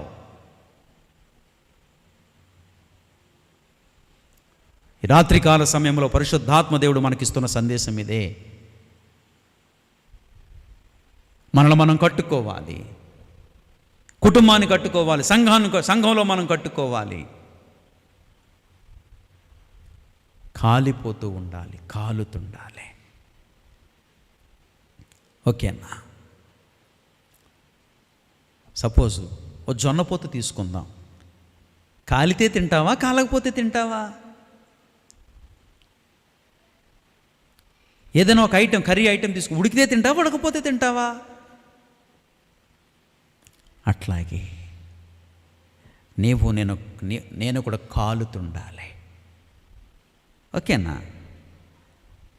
సరి చేసుకుందాం. భక్త దావీదు వలె జీవిందాం. ఆ విధంగా జీవిస్తూ దేవునికి మహిమకరంగా బ్రతుకుదాం. దయచేసి రండి. లేవియాకాండము 6వ అధ్యాయము 12-13 చదువుకుందాం. బలిపీఠము మీద అగ్ని మండుచుండవలెను, అది ఆరిపోకూడదు. ప్రతి ఉదయమున యాజకుడు దాని మీద కట్టెలు వేసి దాని మీద దహన బలి ద్రవ్యమును ఉంచి సమాధాన బలియగు పశువు కొవ్వును దహింపవలెను. బలిపీఠము మీద అగ్ని నిత్యము మండుచుండవలెను, అది ఆరిపోకూడదు. ఆరిపోవడానికి గల కారణాలు ఏమిటి? చాలా ఉంటాయి. ఒక్కొక్కటి ఆకరవ పెడితే చాలా సంగతులు వస్తాయి. అగ్ని బగబగా మండుతుంది. ఏం పోస్తే ఆరిపోతుంది? నీళ్లు పోస్తే ఆరిపోతాయి. ఆత్మీయ జీవితంలో ఆరిపోతున్నావు, ఆత్మీయ జీవితంలో చల్లారిపోతున్నావు అంటే కారణం ఏమిటో?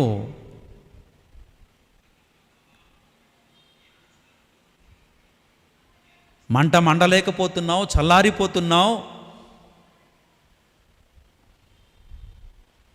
ఆ మంటను ఆర్పేసేవేవో ఉన్నాయి నీలో, నాలో కూడా. అపవిత్రతలా, అవిధేయతలా, సోమరితనమా, సనుగుడులా, ఇవన్నీ దేంతో సమానం తెలుసా? నీటితో సమానం. అగ్నిని ఆర్పేసే నీటితో సమానం. చాలామంది సనుగుతూ ఉంటారు, చాలామంది సోమరితనంగా ఉంటారు, చాలామందిలో అవిధేయతలు ఉంటాయి. ఇక ఎన్నని చెప్పను. ఇవన్నీ కూడా దేన్ని ఆర్పేస్తాయి అంటే అగ్నిని ఆర్పేస్తాయి. ప్లీజ్ ఈ రాత్రి ప్రభువు మాట్లాడుతున్నాడు. ఈ రాత్రి దేవుని మాటలు గమనించగలుగుతున్నావా? ఈ రాత్రి దేవుని మాటలు ఆలోచించగలుగుతున్నావా?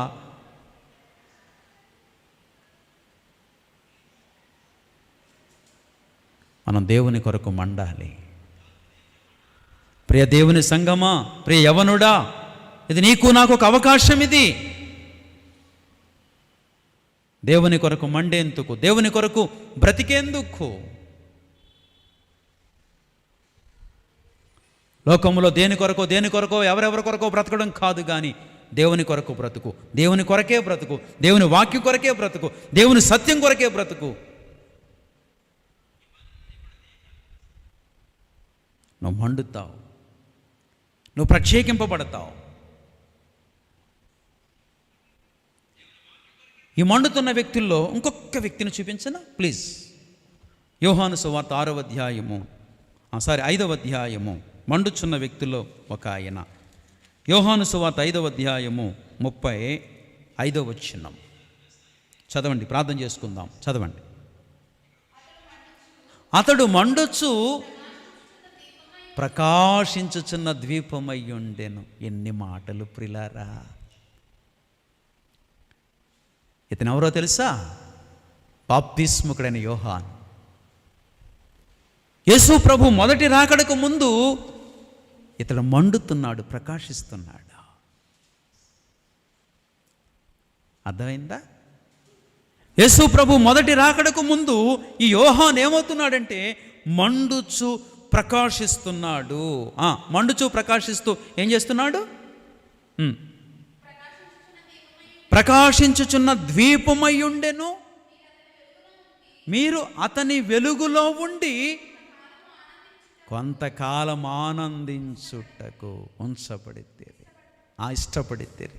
కొంతకాలము అతని వెలుగులో అంటే ఒక వ్యక్తి వెలుగుతాడు, ద్వీపములా మండుతాడు, ప్రాంతమంతటికి కాంతినిస్తాడు. చీకటి మైదానం, అక్కడ ఒక లైట్ వెలిగించండి, చీకటి ఏమైపోతుంది? పటాపంచ. ఆ ఏరియా, ఆ ప్రాంతమంతా కూడా ఏమవుతుంది? భగభగా మండుతుంది. అతడు మండుచూ ప్రకాశిస్తున్నాడట, అతని వెలుగు ప్రకాశిస్తుందట ద్వీపములాగా. చాలామంది అతని వెలుగులో అంటే అర్థం ఏంటో తెలుసా? చాలామంది అనుకున్నారు, అరే నేను యోహాన్లాగా ఉండాలి,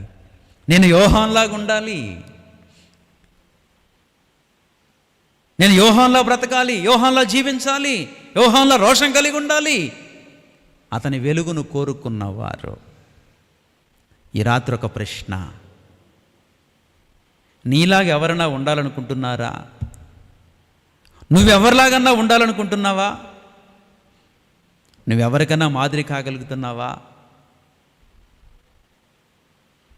అరే ప్రార్థనలో ఆ అన్నలా ప్రార్థన చేస్తే ఎంత బాగుంటుంది, అరే ఆ అన్నలాగా పాటలు పాడితే ఎంత బాగుంటుంది, అరే ఆ అన్నలాగా లేదా ఆ అక్కలాగా లేదా చెల్లిలాగా పరిచర్య చేస్తే ఎంత బాగుంటుంది. ఎప్పుడన్నా అనుకుంటున్నారా? నీవు అనేకులు ప్రకాశింపచేయగలుగుతున్నావా? నీవు అనేకులు మండించగలుగుతున్నావా? కానీ యోహాను మండించాడు. ఎప్పుడో తెలుసా? యేసు ప్రభు మొదటి రాకడకు ముందు. కానీ ప్రియ దేవుని సంఘమా గమనించాలి, ప్రభు రెండోసారి రాబోతున్నారు. రెండోసారి రాబోతున్నప్పుడు రెండవ రాకడకు ముందు ఎవరు ఉన్నామంటే మీరు నేను ఉన్నాం. దైవజనులు ఎప్పుడూ చెప్తారు, ఏ అభిషేకంతో పని చేయాలంటే యోహాను యొక్క అభిషేకంతో, ఏలియా అభిషేకంతో పని చేయాలి. యేసు ప్రభు రెండవ రాకడకు ముందు ఫలించడానికి, జీవించడానికి మనకొక వంతు వస్తుంది. ఫలించాలి, ప్రకాశించాలి, అనేకుల్ని ఏం చేయాలి? వెలిగించాలి. ఇది జీవితం, ఇది మండుతున్న వాని జీవితం. దేవుని కొరకు మండు, దేవుని కొరకు మండుదాం. అట్లా మండి దేవుని కృపను పొందుకుందాం. ఓకేనా? రండి పునాది వాక్యంలోకి రండి. పునాది వాక్యంలోకి వస్తే చదువుకొని మనం ప్రార్థన చేసుకుందాం. 19వ కీర్తన 14వ వచనం. యెహోవా నా ఆశ్రయదుర్గమా, నా విమోచకుడా, నా నోటి మాటలు, నా హృదయ ధ్యానము నీ దృష్టికి అంగీకారములుగా అగునుగాక. ఎంత మంచి మాట! ఆ రీతిగా సిద్ధపడదాం. అట్టి కృప పరిశుద్ధాత్మదేవుడు మనందరికీ అనుగ్రహించునుగాక. ఆమేన్. అలా సిద్ధపడి ముందుకు సాగుదాం. ఓకేనా? ఒక చిన్న పాట 2 చరణాలు పాడుకుని ప్రార్థనలోకి వెళ్ళిపోదాం. 611వ పాట పాడుకుందాం. మన పాటల ప్రతుల్లో నుంచి 2 చరణాలు. 611.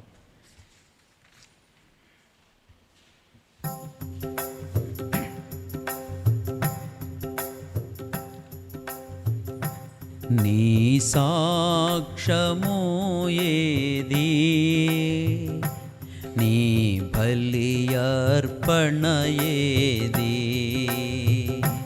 నీ సాక్షము ఏది, నీ బలి అర్పణ ఏది, ప్రభు యేసునంగీకరించి నిద్రించెదవేలా,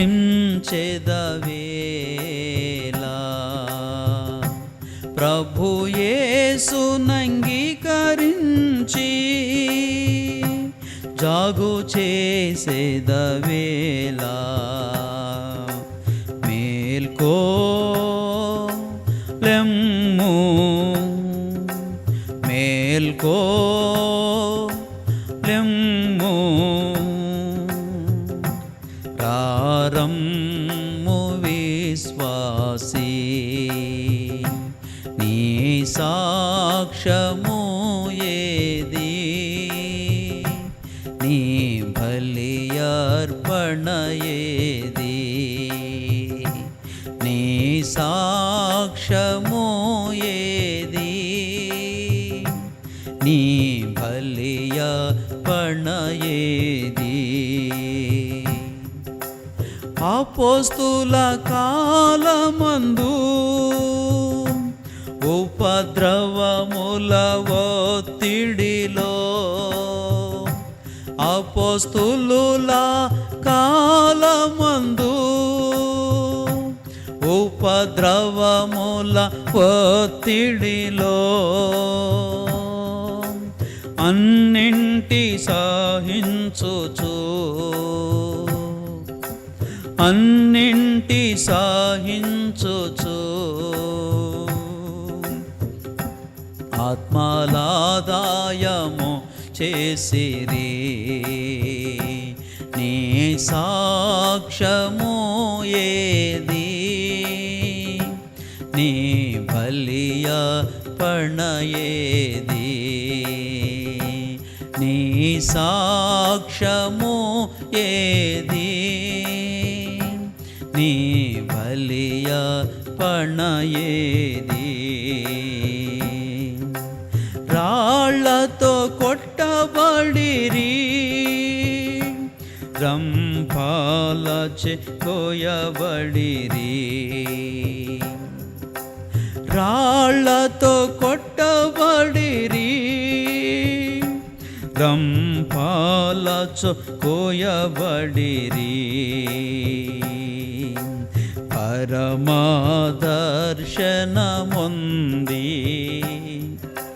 పరమదర్శనముంది,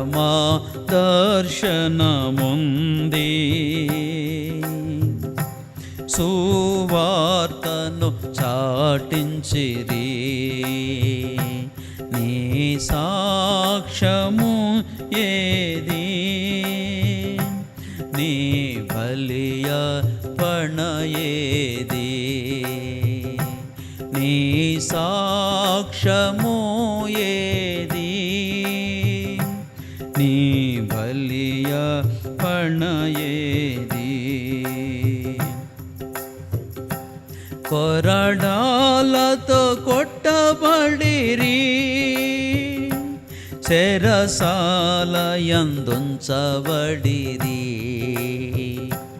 కొరడాలతో కొట్టబడిరి, చెరసాలయందుంచబడిరి,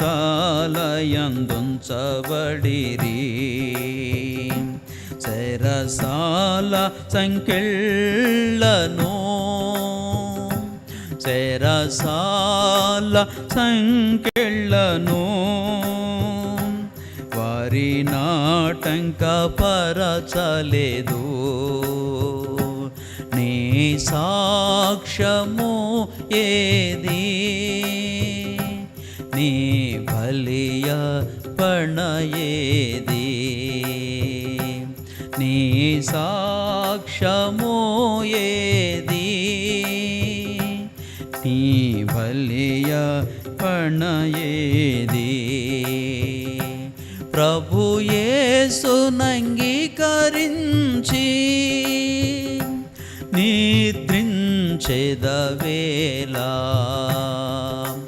ప్రభు యేసునంగీకరించి జాగు చేసేదవేలా మేల్కో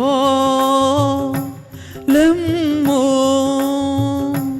మేల్కో లెమ్ము రారమ్ము విశ్వాసీ నీ సాక్ష్యము ఏది నీ బలియ పణయేది నీ సాక్ష్యము ఏది నీ బలియ పణయేది. మంచిదండి, ప్రార్థన చేసుకుందాం. చిన్న ప్రార్థన చేసుకుని ముగించుకుందాం.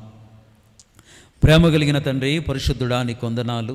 దయగలిగిన ప్రభు, ఈ సమయంలో ఇంతవరకు మీరు దర్శించినందుకు స్తోత్రాలు. నీ సేవకులు మా ఆత్మీయ తండ్రి వ్యామవరంలో ఉన్నారు, పరిచర్యలో ఉన్నారు. వారి పరిచర్య అంతటిని కూడా మీరు జ్ఞాపకం చేసుకోండి. ఈ దిన పరిచర్య అంతట్లో సహాయం చేయండి. వారికి, సంఘానికి, నీ దాసురాలు మా ఆత్మీయ తల్లి కూడా అక్కడే ఉన్నారు, జ్ఞాపకం చేసుకోండి. ప్రభువా, మీకు వందనాలు. ఇంతవరకు దావీదుని గురించి మాట్లాడుతూ వచ్చారు. మేము మండాలని, మేము నీ కొరకు మండుతుండాలని, మా గుండె మండాలని మాట్లాడుతూ వచ్చారు. అందుకొరకు వందనాలు. ఇంతవరకు మమ్మల్ని దర్శించినందుకు స్తోత్రాలు చెల్లించుకుంటూ, అయినా సంఘాలను జ్ఞాపకం చేసుకోండి. నీ దాసుని కుటుంబాన్ని జ్ఞాపకం చేసుకోండి. దూర దేశాల్లో ఉన్నవారిని జ్ఞాపకం చేసుకోండి. బలహీనులైన వారిని, అనారోగ్యాలతో ఉన్నవారిని, అట్లనే గర్భవతులను, గర్భిణీ స్త్రీలను, బాలింతలను, చంటి బిడ్డలను కూడా జ్ఞాపకం చేసుకోమని ప్రార్థిస్తున్నాను. దీర్ఘకాలిక వ్యాధులతో ఉన్న వారందరినీ ముట్టి స్వస్థపరచండి ప్రార్థిస్తూ మీకు అప్పగించుకుంటున్నాను. అట్లనే రష్యా, ఉక్రెయిన్ ఆ యొక్క యుద్ధములు, ఆ యొక్క దేశాలకు శాంతి సమాధానాలు దయచేయమని ప్రార్థిస్తూ ఈ మనవులన్నీ మీకు అప్పగిస్తూ కృతజ్ఞతాస్తుతులు చెల్లిస్తూ, ముఖ్యంగా యేసుక్రీస్తు సంపూర్ణ సువార్త సంఘములు అనగా నీ దాసునికి ఇచ్చిన బిడ్డలందరినీ జ్ఞాపకం చేసుకోమని ప్రార్థిస్తూ, నీ దాసునికి ఇచ్చిన సంఘ పరిశుద్ధులు, సార్వత్రిక సంఘ పరిశుద్ధులు అందరినీ జ్ఞాపకం చేసుకోమని, అల్పునైన నన్ను, నా కుటుంబాన్ని కూడా జ్ఞాపకం చేసుకోమని ప్రార్థిస్తూ మహిమ చెల్లిస్తూ యేసు పరిశుద్ధ నామములో ప్రార్థించి వేడుకుంటున్నాము తండ్రి. ఆమేన్. మన పరమ తండ్రి అయిన దేవుని ప్రేమయు, కుమారుడైన యేసుక్రీస్తు నాథుని కృప, పరిశుద్ధాత్మ దేవుని అన్యోన్యనిచ్చే సహవాసము చేరువచ్చిన మనకును, లైవ్లో ఉన్న వారికిని, దేవుడు తన దాసునికి ఇచ్చిన సంఘాలకును, దైవజనుని కుటుంబానికి, సార్వత్రిక సంఘ పరిశుద్ధులకు, ఉక్రెయిన్, రష్యా దేశముల మధ్య శాంతి సమాధానముల కొరకు ఇప్పుడు ఎల్లప్పుడూ సదా తోడయుండి నడిపించునుగాక. ఆమేన్. ఆమేన్. అయ్యా, అందరికి వందనాలండి. శుక్రవారం లైవ్లో కలుసుకుందాం.